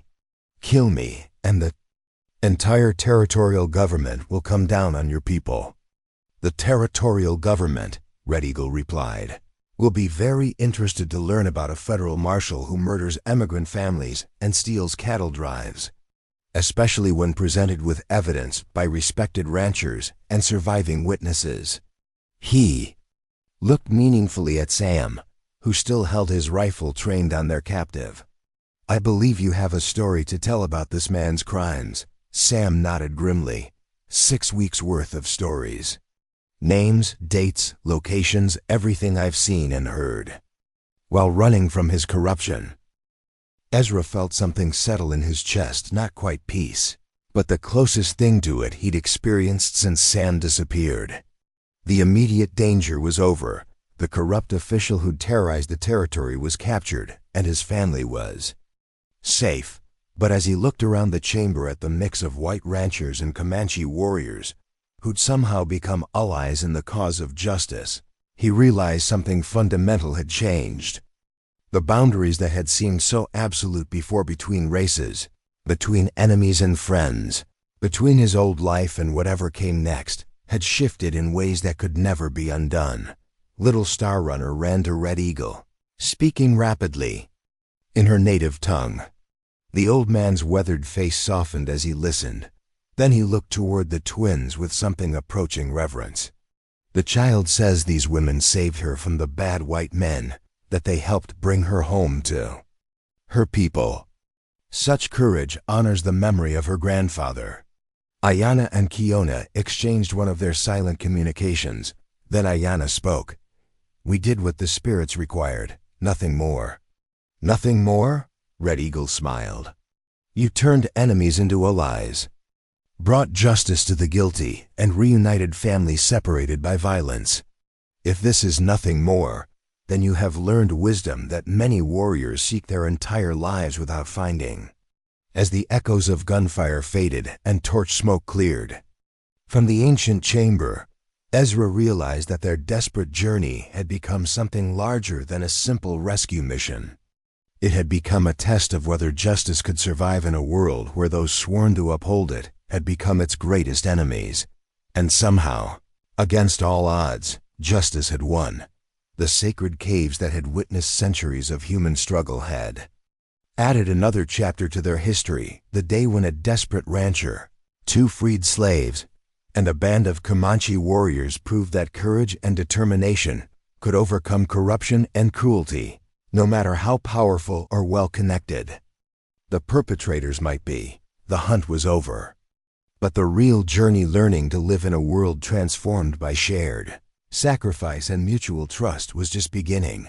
3 months later, the morning sun painted the Caldwell Ranch in shades of gold and amber, its light catching the new additions that had transformed the property from a failing homestead into something resembling a small community. The expanded barn housed not just cattle, but also horses belonging to the Comanche families who'd taken to visiting regularly. A second bunkhouse stood where Sam's old workshop had been, its walls echoing with voices speaking 3 different languages as people went about their morning chores. Ezra stood on the porch of the main house, a cup of coffee much improved since Ayanna had taught him her grandmother's method of preparation, warming his hands against the crisp autumn air. The changes still amazed him sometimes. What had begun as a desperate quest to find his missing brother had evolved into something he never could have imagined, a working partnership between former enemies, united by shared experience and mutual respect. Sam emerged from the barn, his arm fully healed now, and his face bearing the healthy color of a man who'd put the worst of his ordeals behind him. He'd grown quieter since his ordeal, more thoughtful, but the easy humor that had always defined him was returning gradually. The nightmares came less frequently now, and when they did, he had people around him who understood what it meant to survive violence and loss. "Morning, brother," Sam called, walking toward the house with the measured pace of someone who'd learned not to waste energy on unnecessary haste. "Kiona says the territorial marshal will be here before noon." Ezra nodded, feeling the familiar tightness in his chest that came whenever they had to deal with official business. Marshal William Hayes was different from Captain Holloway, honest, methodical, genuinely committed to justice rather than personal gain. But years of corruption had left deep scars on everyone's ability to trust authority. Any word on what He wants to discuss? Probably the testimony for Holloway's trial. The federal prosecutors want to make sure our statements are consistent before they present the case to the grand jury. The legal proceedings had been moving slowly but steadily forward. Captain Holloway and his surviving accomplices faced charges ranging from murder to theft of federal property to conspiracy to commit fraud. The evidence was overwhelming, not just the testimony of Ezra, Sam, and the twins, but also detailed. Records Red Eagle's warriors had recovered from Holloway's camp, documenting years of systematic theft and violence. "Where are the twins this morning?" Ezra asked, though he already suspected the answer. "Down by Willow Creek with Star Runner and her cousins. Ayana's teaching them to identify medicinal plants, and Kiona's showing them how to read weather signs in cloud formations."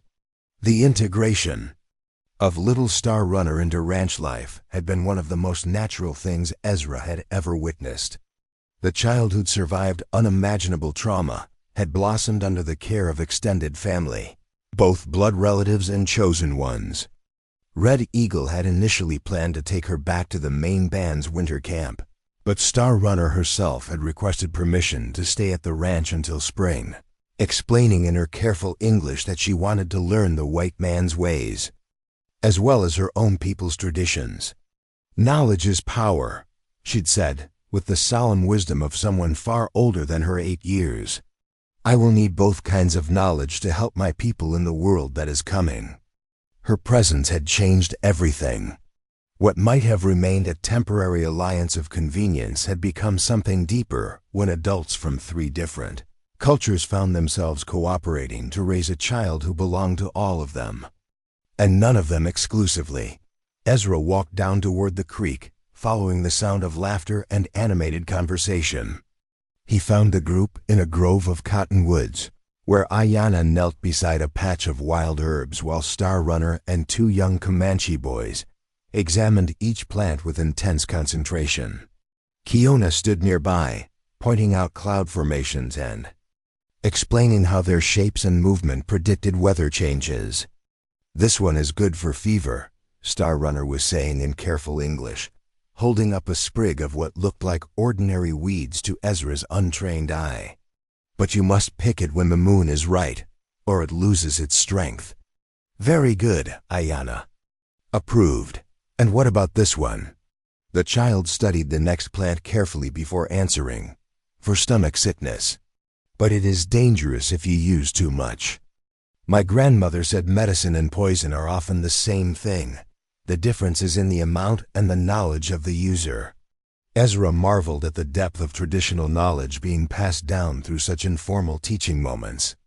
These weren't simple folk remedies but sophisticated understanding of botanical chemistry developed over generations of careful observation and experimentation.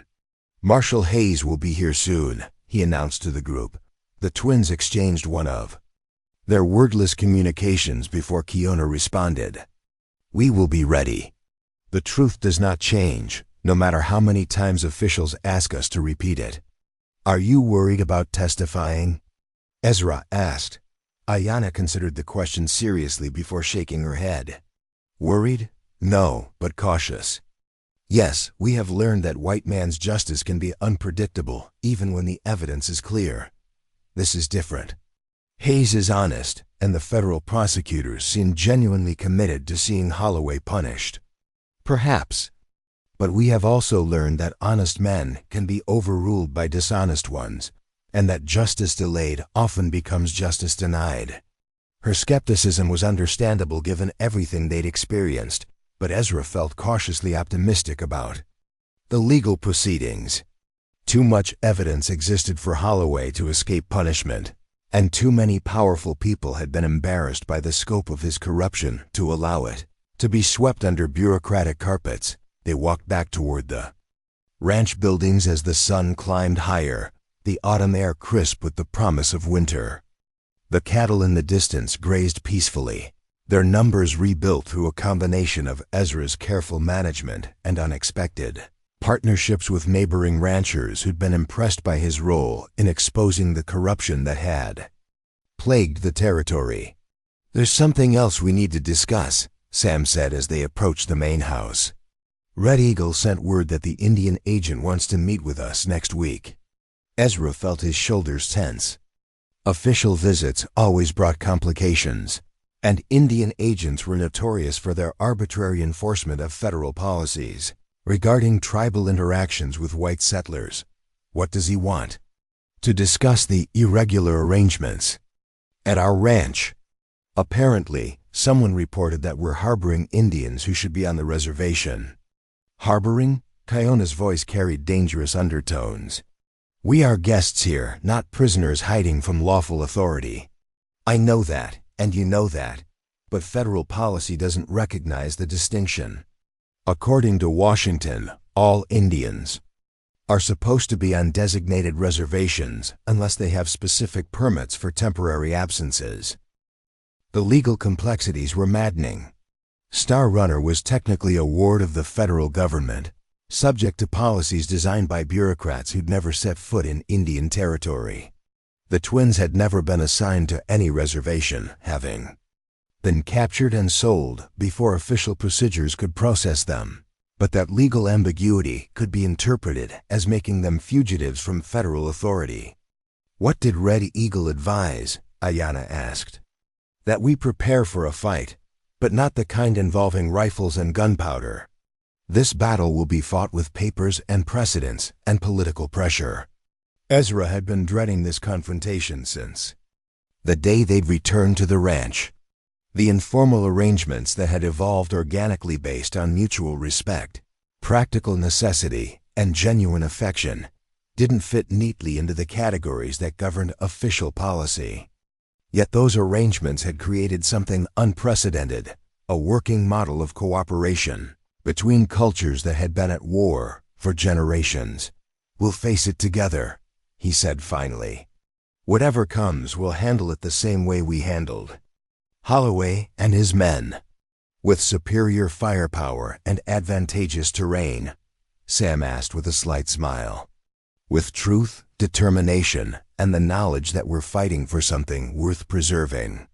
Marshal Hayes arrived precisely at noon, accompanied by a clerk and 2 federal prosecutors from Santa Fe. They were professional, courteous, and methodical in their approach to documenting testimony, but Ezra sensed underlying tensions that suggested political pressures were building around the case.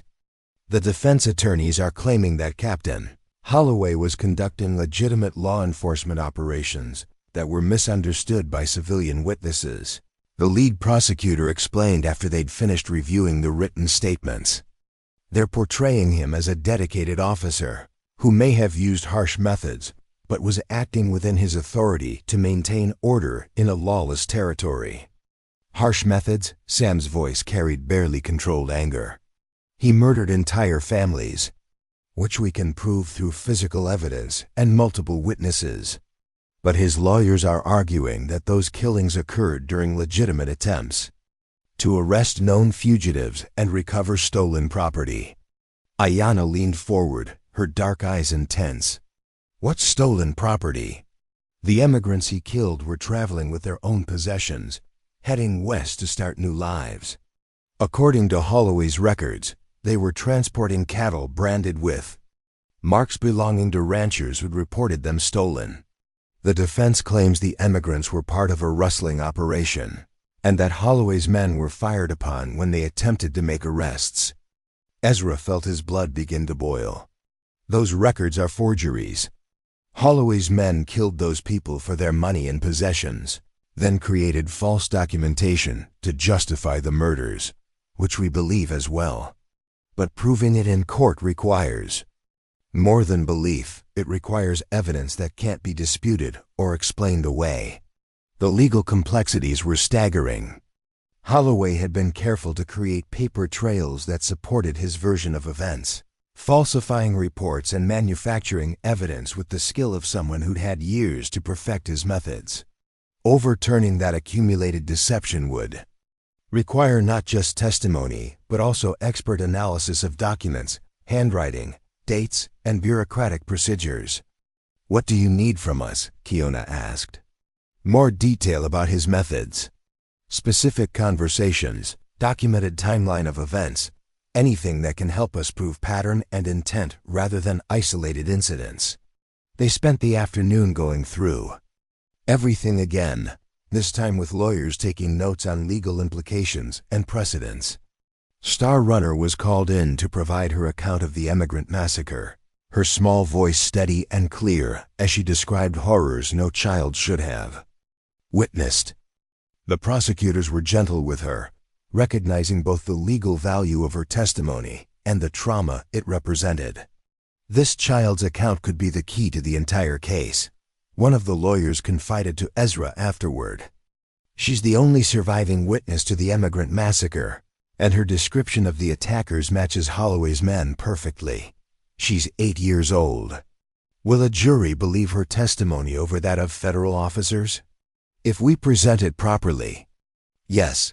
Children are often seen as more credible witnesses because they have no reason to lie about what they saw. But Ezra worried about the psychological cost of forcing Star Runner to relive her trauma in a courtroom full of strangers. The child had made remarkable progress in recovering from her ordeal, but legal proceedings had a way of reopening old wounds. There's another issue we need to address, Marshal Hayes said as the afternoon session concluded. The Indian agents. Visit next week. I've been asked to provide an official assessment of the situation here. And what will that assessment say? Hayes looked uncomfortable. That depends on what I observe. Federal policy regarding Indian-white relations is clear, but enforcement has been inconsistent. Your arrangement here is unusual, and unusual arrangements tend to attract attention from Washington. Unusual how? You're housing Indians who aren't on reservations, employing them in capacities that some officials might interpret as violations of federal oversight requirements, and allowing them to travel freely between tribal lands and settled areas. All of that falls into legal gray areas that make bureaucrats nervous. Keona's expression hardened. So we are criminals for choosing where we live and work? Not criminals, exactly, but potentially in violation of policies designed to maintain separation between Indian and white communities. Those policies, Ayanna said quietly, were designed by people who profit from keeping us separated and powerless. Integration threatens the system that allows men like Holloway to prey on both our peoples.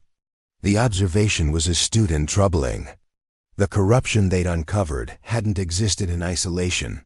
It had thrived in an environment where artificial barriers between communities prevented cooperation and mutual protection.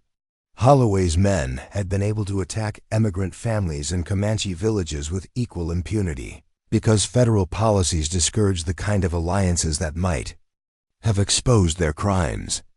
What do you recommend? Ezra asked. Document everything. Show that your arrangements here are beneficial to all parties, that they contribute to peace and prosperity rather than undermining federal authority. Demonstrate that integration can work when it's based on mutual respect rather than exploitation. After the officials departed, the ranch felt strangely quiet. The legal and political challenges ahead seemed almost more daunting than the physical dangers they'd already survived. Fighting corrupt officials with guns was straightforward compared to battling entrenched bureaucracy with paperwork and procedure. Evening, they gathered around the enlarged dining table for a meal that had become their regular custom, a mix of traditional Comanche foods prepared by the twins and Star Runner, combined with ranch fare cooked by Sam and Ezra. The conversations flowed between languages with translation and explanation bridging gaps in understanding. I have been thinking about what the lawyers said today, Star Runner announced during a lull in the adult conversation. About proving that good people did good things and bad people did bad things. What about it, sweetheart? Sam asked. Maybe. The problem is that the law tries to make everything fit into boxes, but people are more complicated than boxes. You and Ezra are white, but you're not like Holloway. Ayanna and Keona are Comanche, but they're not like the warriors who raid settlements. I am Comanche too, But I live here and speak English and learn white ways. Which box do I belong in? The wisdom in her question silenced the table. This 8-year-old had identified the fundamental flaw in policies that attempted to govern human relationships through racial categories and artificial boundaries. Maybe the answer, Ezra said slowly, is that we don't belong in boxes at all. Maybe we belong wherever we choose to build families and communities based on something more important than the color of our skin or the language we grew up speaking. But the Indian agent will want to put me in a box, Star Runner said matter-of-factly. He will say I belong on the reservation, because that is where the government says Indian children should live. And what will you tell him? The child considered this seriously, her young face wearing an expression of thoughtfulness that made her look far older than her years. I will tell him that families are not made by government papers. They are made by people who choose to take care of each other.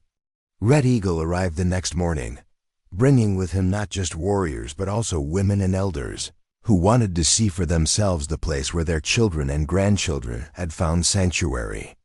The ranch became a temporary village as tipis sprouted near the creek and cooking fires sent smoke spiraling into the clear autumn sky. The Indian agent comes tomorrow, Red Eagle announced after the formal greetings had been completed. I have spoken with him before. He is not evil like Holloway, but he serves a system that sees our people as problems to be managed, rather than human beings to be respected. What do you think he'll decide about our arrangements here? Ayana asked. That depends on what he sees and how we present it to him. If he sees Indians living as dependents on white charity, he will order us back to the reservation. If he sees partners working together for mutual benefit, he might be persuaded to make official exceptions to general policies. The distinction was crucial. Federal policies were designed around assumptions about Indian dependency and white superiority, concepts that broke down completely when applied to situations where cooperation was based on equality and mutual respect. How do we make sure he sees partnership rather than dependency?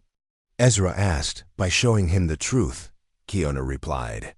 That this ranch succeeds because of contributions from all of us, not despite them. That the cattle thrive because we know which grasses are best for different seasons. That the horses stay healthy because we know traditional remedies that prevent diseases. That the land itself benefits from management techniques our people developed over centuries. They spent the day preparing for the Indian agent's visit, not by staging artificial demonstrations, but by simply going about their normal routines, while making sure the significance of each activity was clearly visible. The medicinal herb garden that Ayana had established near the house. The improved horse corral that incorporated Comanche design principles for managing temperamental animals. The diversified crop rotation that combined European agricultural techniques with indigenous knowledge of soil and climate. When Indian agent Thomas Whitman arrived the following afternoon, he found not a collection of wards and benefactors, but a functioning community where different skills and knowledge systems complemented each other seamlessly. His initial skepticism gradually gave way to professional interest as he observed the practical benefits of cultural integration. This is highly irregular, he said after touring the entire operation. Federal policy clearly states that Indians should be concentrated on reservations where they can be properly supervised and educated in civilized ways. And how well is that policy working? Red Eagle asked politely. Are the reservation Indians becoming more prosperous and self-sufficient under federal supervision? Whitman's uncomfortable silence answered the question more eloquently than words could have. Everyone present knew the reservation system was failing miserably, creating dependency rather than prosperity and increasing rather than reducing tensions between communities. What you've accomplished here is impressive, Whitman admitted. But it doesn't change federal law or policy directives from Washington. Laws can be changed, Ezra said. Policies can be modified based on evidence of what actually works. What would it take to make our arrangements here officially legitimate? Documentation. Proof that this situation benefits federal interests rather than undermining them. Evidence that integration leads to peace and prosperity rather than conflict and confusion. We can provide that evidence, Sam said. Production records, financial statements, testimonials from neighboring ranchers, crime statistics for the area. Whatever you need to demonstrate success. And if I were to recommend official recognition of your arrangements here, it would need to be presented as an experimental program rather than a permanent change to existing policies. Washington doesn't like admitting that established procedures were wrong, but they're sometimes willing to try pilot programs that test new approaches. Hope flickered in Ezra's chest. An experimental program wasn't permanent protection, but it would buy time to prove that integration could work on a larger scale. What would such a program require? Kiona asked. Regular reports, periodic inspections, documented evidence of benefits to all parties involved, and probably most importantly, absolute compliance with all other federal regulations regarding interactions between tribal and civilian populations. The negotiations continued through the evening and into the next day, with lawyers consulted by telegram and precedents researched in federal codes. In the end, they reached an agreement that satisfied no one completely but gave everyone something they needed. The Caldwell Ranch would be designated as an official cultural integration research station, authorized to employ and house Indians who were contributing to federally approved research into improved agricultural and livestock management techniques. Star Runner would be classified as a cultural liaison trainee, learning skills that would eventually benefit her people's adaptation to changing circumstances. The twins would be designated as technical consultants whose traditional knowledge was being documented for potential application on other federal properties. It was bureaucratic fiction that transformed human relationships into official categories. But it was fiction that provided legal protection for their chosen family while opening possibilities for similar arrangements elsewhere. As winter approached and the paperwork was finalized, Ezra found himself reflecting on how much had changed since that desperate day when he'd paid $4 for two young women's freedom. What had begun as a transaction born of mutual desperation had evolved into something unprecedented, a working model of what American society could become if it chose cooperation over conflict, integration over separation, justice over exploitation. Ranch thrived as never before. Its prosperity built on the foundation of diverse skills and perspectives working toward common goals. The legal proceedings against Holloway moved forward steadily, with federal prosecutors confident that justice would ultimately prevail. And most importantly, the extended family they'd created provided a sense of belonging and purpose that none of them had experienced in their previous lives.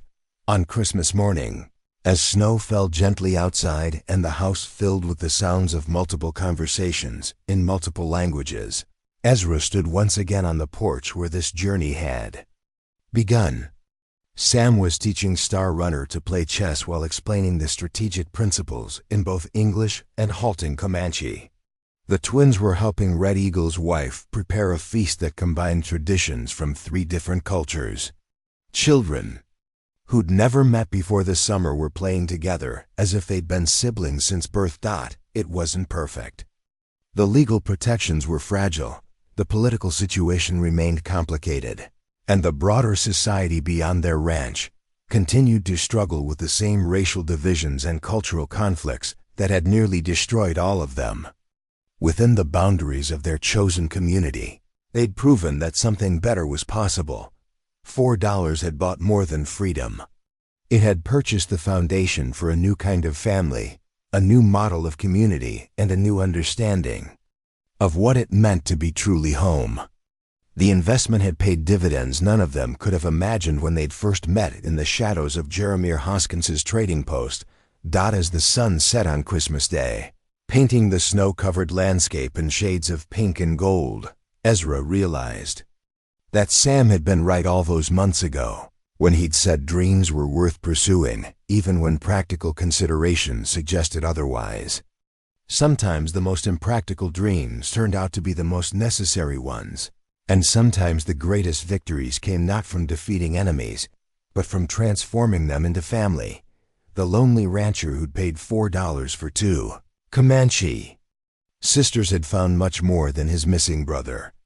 He'd found a future worth building, a community worth protecting, and a family worth any price the world might ask him to pay. But as the new year dawned, fresh challenges emerged that would test their bonds in ways none of them anticipated. The success of their arrangement had begun attracting attention from unexpected quarters, not just government officials, but also neighboring ranchers, religious groups, and even newspaper reporters from as far away as Denver and St. Louis. "We've got visitors coming up the road," Sam announced one crisp February morning, lowering his field glasses and pointing toward a dust cloud approaching from the east. "Looks like a fancy carriage with outriders, definitely not local folks." Ezra stepped out onto the porch, feeling the familiar knot of tension that had become his automatic response to unexpected arrivals. Success had brought visibility, and visibility in their situation wasn't always welcome. The carriage proved to contain Congresswoman Margaret Ashford from Colorado, accompanied by her secretary, 2 federal marshals, and a photographer whose equipment suggested this wasn't a casual visit. Ashford was known throughout the territories as a progressive voice on Indian affairs, but her presence here could mean either opportunity or disaster. "Mr. Caldwell," she said after the formal introductions, her voice carrying the authority of someone accustomed to commanding attention in Washington drawing rooms. "I've heard remarkable things about what you've accomplished here. I'm hoping to see for myself whether the reports are accurate." "What reports would those be, ma'am?" "That you've created a functioning model of racial integration that benefits all parties involved. If true, it could have significant implications for federal policy throughout the Western territories." The twins emerged from the house, Star Runner between them, all 3 wearing the careful expressions of people who'd learned to be cautious around official visitors. But Ashford's reaction surprised everyone. Instead of the patronizing condescension they'd come to expect from government officials, her face lit up with genuine interest and respect. "You must be Ayanna and Kiona," she said, addressing them directly rather than speaking about them to Ezra. "I've read Agent Whitman's reports about your contributions to agricultural innovation here. I'm particularly interested in your techniques for soil conservation and water management. The acknowledgement of their expertise rather than their status." As Indians clearly caught the twins off guard, but they responded with the dignity that had characterized all their interactions with authority figures. "We share knowledge that our grandmothers learned from watching the land through many seasons," Ayanna replied carefully. "What works here might not work in other places, perhaps, but the principles might be adaptable. That's what I'm hoping to explore." Over the following days, Ashford and her team conducted the most thorough examination of their operation anyone had yet attempted. She interviewed everyone from Red Eagle to the youngest children, documenting not just the practical aspects of their arrangement, but also the social dynamics that made it function successfully. "What strikes me most," she confided to Ezra on her 3rd evening there, "is how natural it all seems. You're not performing integration for my benefit. You're simply living it as a daily reality." "It wasn't always natural," Ezra admitted. "We had to learn to trust each other, learn to communicate across cultural barriers. There were misunderstandings, conflicts, moments when it seemed easier to give up than keep trying." "But you didn't give up." "No, because we discovered that what bound us together was stronger than what divided us. Shared danger, shared purpose, shared commitment to protecting the people we'd come to love." Ashford made careful notes throughout their conversation, her questions revealing a sophisticated understanding of both the possibilities and pitfalls of racial integration in frontier settings. "I'm preparing a report for Congress," she said finally, "one that could influence federal policy for decades to come. But I need to ask you directly, do you believe what you've achieved here could be replicated elsewhere? Ezra considered the question seriously. Yes, but not by government mandate or bureaucratic directive. It has to grow organically from mutual need and genuine respect. You can't legislate trust or friendship, but you can create conditions where they're more likely to develop. And what conditions are those? Equality of contribution. Everyone here provides something essential to our success: knowledge, skills, labor, perspectives we couldn't get anywhere else. We're not helping the Indians or being helped by them. We're working together because we're stronger together than apart. Ashford's photographer documented everything with the systematic thoroughness of someone creating a historical record. Images of mixed-race work crews repairing fences, of Star Runner teaching Comanche language to white children while learning arithmetic from Sam, of Kiona and Ezra consulting together over cattle breeding records that combine traditional knowledge with modern techniques. But it was the photograph of the evening meal that would later appear in newspapers across the country. A single long table surrounded by faces of different ages and ethnicities, all engaged in animated conversation that clearly transcended racial boundaries. The image captured something that statistics and policy papers could never convey: the simple human reality of people who'd chosen to become family despite every social pressure encouraging them to remain enemies. There's something else I need to discuss with you, Ashford said during her final evening at the ranch. Something that could affect your future here significantly. The serious tone in her voice immediately commanded everyone's attention.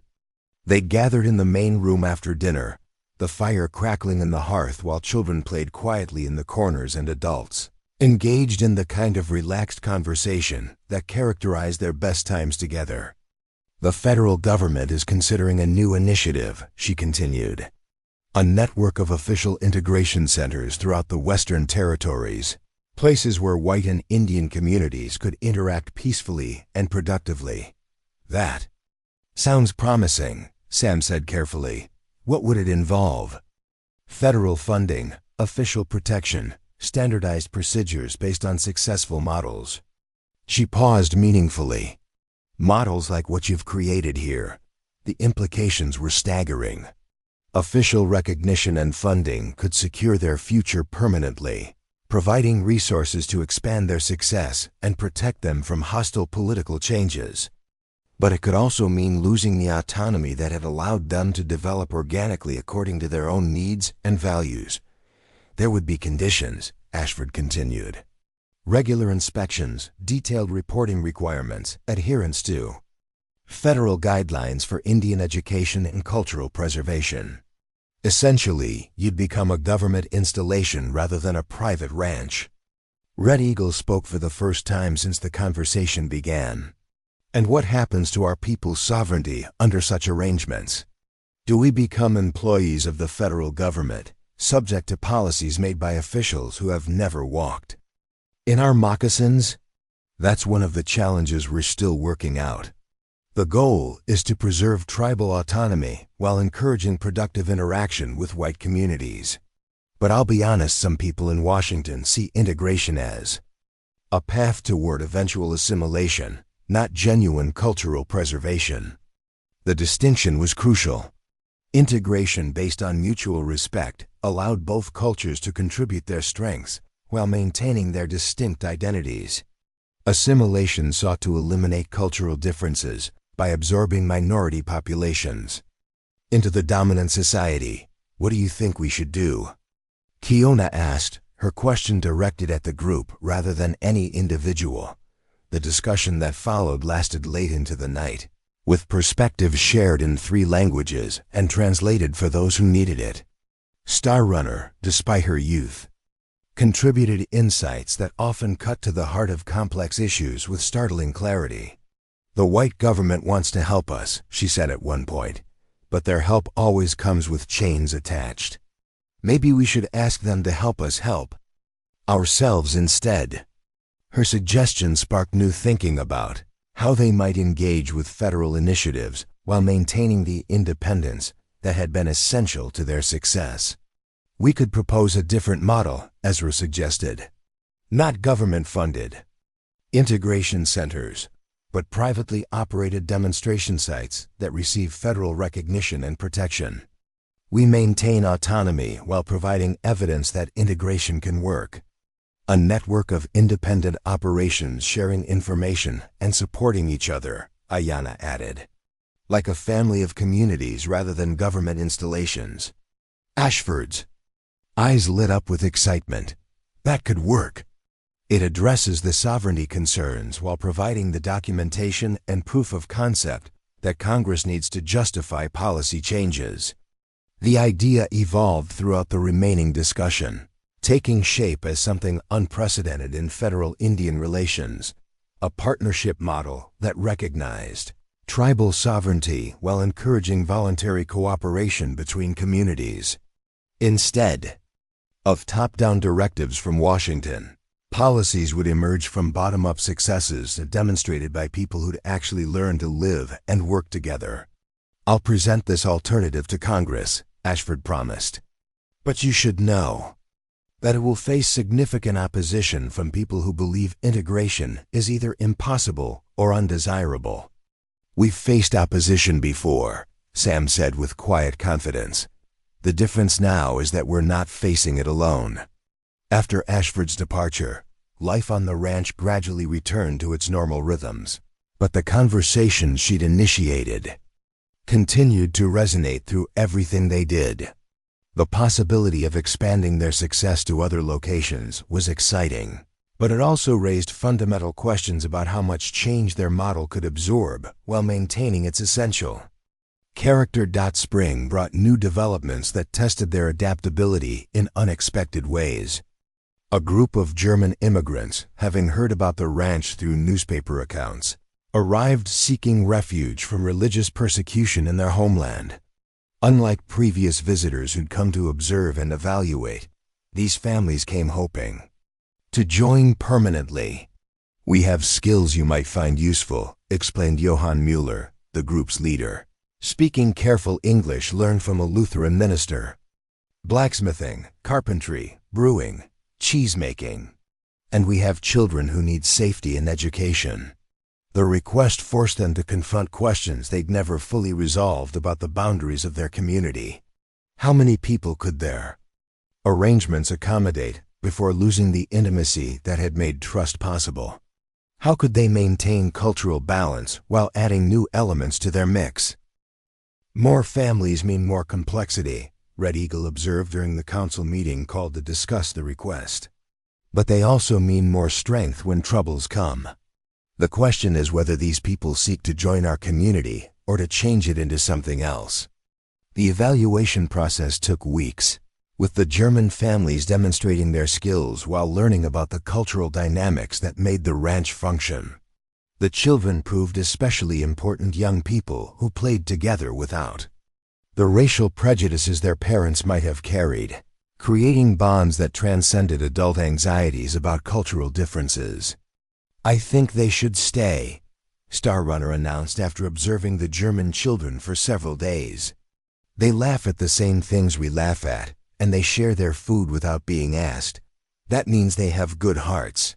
Her endorsement carried surprising weight in the final discussions. The adults had been analyzing compatibility in terms of skills, resources, and cultural integration, but Star Runner had identified the essential element, the capacity for genuine community, membership based on character rather than background. The German families were accepted with the understanding that they, like everyone else, would contribute according to their abilities while respecting the customs and relationships that had developed before their arrival. Their skills proved invaluable. Johann's blacksmithing expertise solved persistent problems with farm equipment, while his wife Anna's knowledge of food preservation techniques helped them prepare for the coming winter more efficiently than ever before. But the most significant contribution came from the children. The ranch now housed youngsters who spoke 4 different languages and came from 3 distinct cultural traditions, yet who played together, worked together, and learned from each other with the effortless adaptability of youth. They were living proof that racial and cultural differences need not be barriers to friendship and cooperation. That summer brought another milestone when Star Runner turned 9 with a celebration that demonstrated how thoroughly their cultural integration had evolved. The party incorporated Comanche coming-of-age traditions, German folk customs, and American frontier celebrations, creating something entirely new yet respectful of all contributing elements. "This child represents our future," Ayanna said during the ceremony, speaking in English so everyone could understand. "She carries the wisdom of her ancestors while learning the skills needed for the world that is coming. She is neither fully traditional nor fully modern, but something new and precious." Star Runner's response, delivered in confident English peppered with Comanche phrases and German words she'd learned from the Mueller children, captured the essence of what they'd achieved together. "I am Comanche because my blood remembers the old ways," she said. "I am American because this land is my home and these people are my family. I am myself because I choose to take the best from all worlds and make something good from it." Her words brought tears to many eyes and applause from all present. This was what integration looked like when it worked, not the erasure of differences, but the celebration of diversity within unity. As autumn returned and their second year as an extended family drew to a close, Ezra found himself reflecting on the extraordinary journey that had brought them all together. The desperate rancher who'd paid $4 for 2 Comanche sisters had become the patriarch of a community that served as living proof of America's best possibilities. The ranch now supported over 30 people from 4 different cultural backgrounds. Its prosperity built on the principle that diversity of knowledge and perspective created strength rather than weakness. Federal recognition had provided security while preserving autonomy. Their success had inspired similar experiments in Colorado, New Mexico, and Kansas, creating the network of independent communities they'd envisioned. Most importantly, they raised a generation of children who saw cooperation across racial lines not as an idealistic dream, but as everyday reality. Star Runner and her friends represented hope for a future where America might finally live up to its founding promises of equality and opportunity for all. The lonely rancher who'd paid $4 for 2 Comanche sisters had found much more than his missing brother. He'd found a future worth building, a community worth protecting, and a family worth any price the world might ask him to pay. But more than that, he'd helped plant seeds of change that would grow long after all of them were gone, proving that sometimes the most important investments are measured not in money, but in faith, courage, and the willingness to believe that people can be better than their circumstances suggest. The first heavy snow of winter arrived in late November, blanketing the ranch in pristine white that muffled sound and transformed familiar landmarks into magical sculptures. Inside the expanded main house, 3 generations gathered around the massive stone fireplace that had become the heart of their community. The flames cast dancing shadows on walls lined with photographs documenting their journey, images of hostile confrontations transformed into celebrations, of strangers becoming family, of impossible dreams taking root in Texas soil. Johann Mueller's eldest son, Friedrich, had taken to carving wooden toys during the long winter evenings, his skilled hands creating miniature horses and cattle that delighted the younger children. But his latest project was different, a detailed model of the ranch itself, complete with all the buildings, corrals, and even tiny figures representing each family member. The precision was remarkable, capturing not just the physical layout, but somehow the spirit of the place. "It's for Star Runner," he explained when Ezra asked about the intricate work. "She helped me understand what this place means. Not just buildings and animals, but homes for people who had nowhere else to belong." The young German's broken English, improved through constant interaction with his multilingual housemates, carried emotions that transcended linguistic barriers. Like many of the children, he'd learned that family could be chosen rather than inherited. That safety came from community rather than isolation, Christmas. Preparations that year involved traditions none of them had imagined when they'd first gathered around this same fireplace. Tiona and Anna Mueller worked together to create decorations that honored both Comanche winter ceremonies and German Christmas customs, while the children collaborated on a pageant that told the story of their ranch in 3 languages with costumes representing all their cultures. "We should invite the neighbors," Sam suggested during one of their planning sessions. "Show them what we've accomplished. Let them see that integration isn't something to fear." The idea sparked considerable debate. Their success had attracted both admirers and detractors among the surrounding ranching community. Some saw them as dangerous radicals undermining social order, while others recognized the practical benefits of their methods and wanted to learn more. "Fear makes people do foolish things," Red Eagle observed. "But so does ignorance. Perhaps it is time to address both."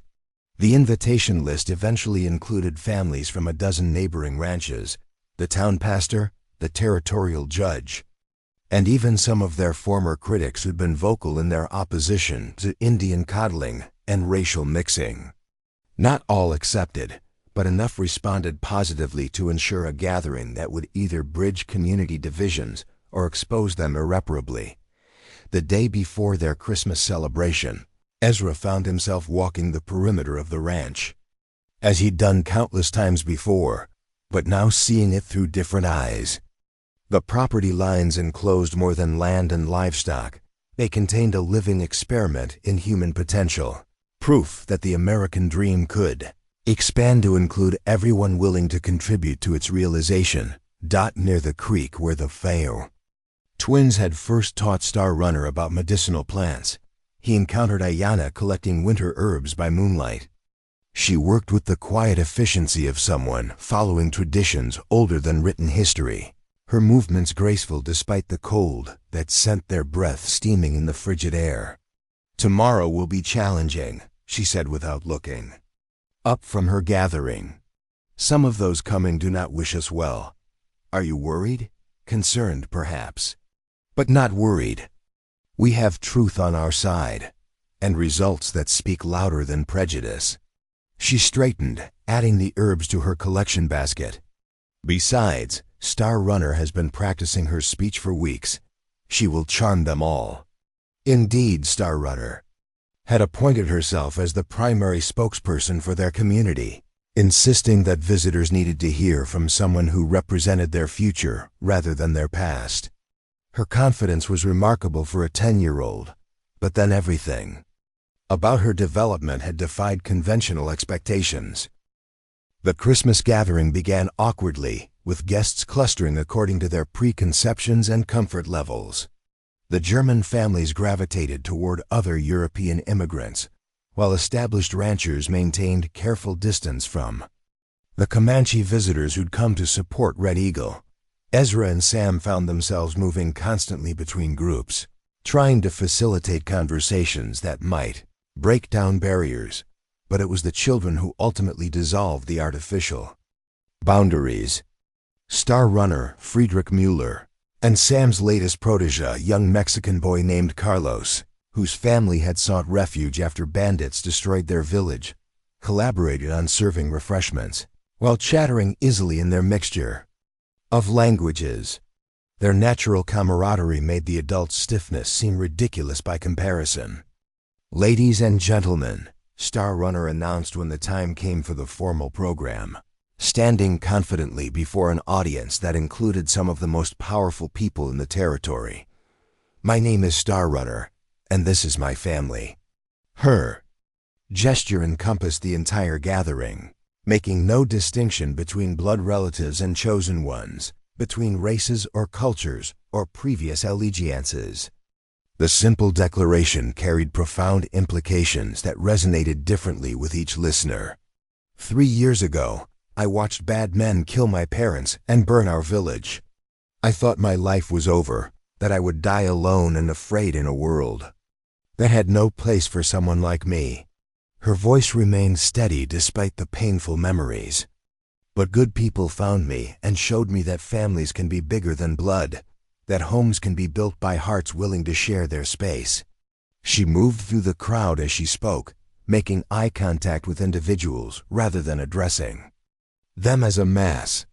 The technique was remarkably sophisticated for someone her age, demonstrating the kind of natural leadership that emerged when children grew up, seeing cooperation modeled daily. Some people say we cannot live together because we look different or pray differently or remember different stories about how the world began. But I know those people are wrong, because I live proof every day. She paused before Judge Morrison, a man known for his harsh sentences against Indian defendants. We share the same sky, drink water from the same creek, work the same soil with our hands. How can we be so different when we need the same things? The judge's expression shifted during her speech, his usual stern demeanor softening as he listened to perspectives he'd never considered from someone he'd never expected to take seriously. Other faces in the crowd showed similar transformations, as Star Runner's words challenged assumptions they'd carried without questioning. This ranch works because everyone contributes something valuable. Ayana knows which plants heal sickness and which ones make the soil rich. Johann can fix anything made of metal and teach others to do the same.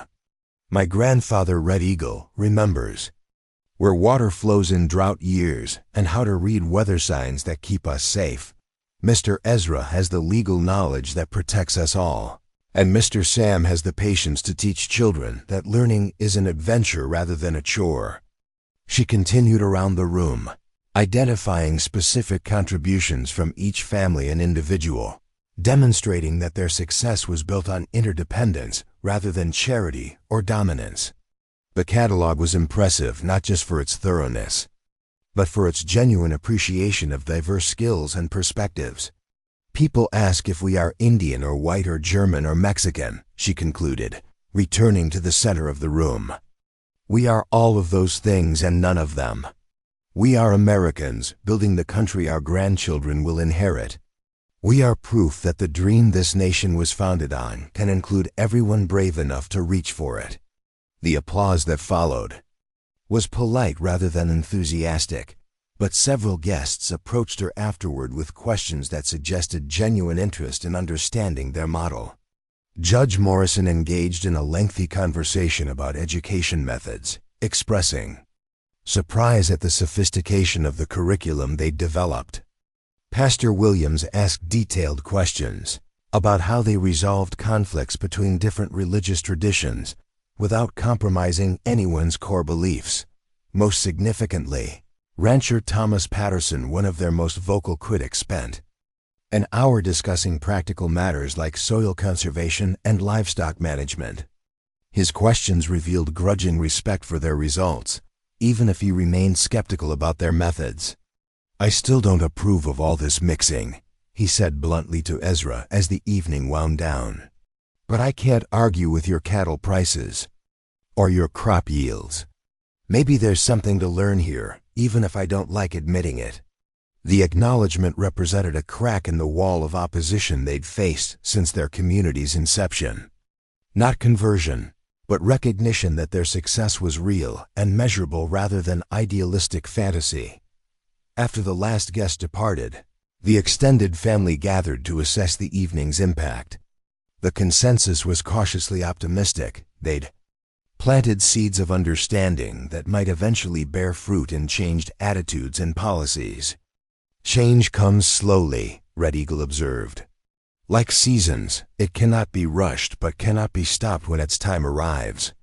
Tonight we showed people a glimpse of spring during the depths of winter. As the new year dawned, that metaphor proved prophetic. Letters began arriving from other territories, from federal officials, from newspaper editors and university professors who'd heard about their experiment. Delegations requested permission to visit and study their methods. Agricultural journals published articles about their innovations. Religious leaders debated the theological implications of their multicultural success. The attention was gratifying, but also exhausting. Every visitor required time and energy to educate, And the constant scrutiny sometimes made simple activities feel like performances for an invisible audience. The children adapted most easily, treating each new group of observers as potential friends rather than judges. But the most significant development came in March, when a telegram arrived from Washington announcing that Congress was considering the Caldwell Ranch model as the basis for a new approach to Indian affairs throughout the Western Territories. The proposed legislation would establish a network of voluntary integration centers, each operated independently but connected through shared principles and mutual support. "We did it," Sam said incredulously, reading the telegram for the third time. "We actually changed federal policy." "We started the change," Ezra corrected. "Actually implementing it will take years of careful work by people we may never meet." The distinction was important. Their success had proven that integration could work under the right circumstances, but scaling those circumstances to accommodate millions of people across thousands of miles would require sustained effort by countless individuals committed to the same principles. Spring brought another milestone when Star Runner was formally adopted not just by the ranch community, but by the territorial government as a ward of successful integration, making her the first Indian child to receive such recognition. The designation provided educational opportunities, legal protections, and symbolic significance that extended far beyond her personal situation. "I am honored," she said during the formal ceremony, "but I hope someday no child will need special recognition for belonging to a family that loves them, regardless of what they look like or where they came from." Her words captured the ultimate goal they were all working toward: a future where their current experiment would be unnecessary, because equality and cooperation had become the norm rather than the five-wint experiment. Exception. As summer arrived and their fourth year as a community began, Ezra reflected on the extraordinary distance they'd traveled from that desperate day when he'd paid $4 for two strangers' freedom. The investment had generated returns beyond imagination, not just in personal happiness, but in social progress that would benefit generations yet unborn. The lonely rancher had found his brother, but in the process he'd helped prove that brotherhood could extend beyond blood to encompass anyone willing to choose family over fear, cooperation over conflict, hope over hatred. The legacy would endure long after all of them were gone, carried forward by children who'd grown up believing that differences were strengths rather than weaknesses, that diversity was America's greatest asset rather than its most dangerous threat. Up next, you've got two more standout stories right on your screen. If this one hits the mark, you won't want to pass these up. Just click and check them out. And don't forget to subscribe and turn on the notification bell so you don't miss any upload from us.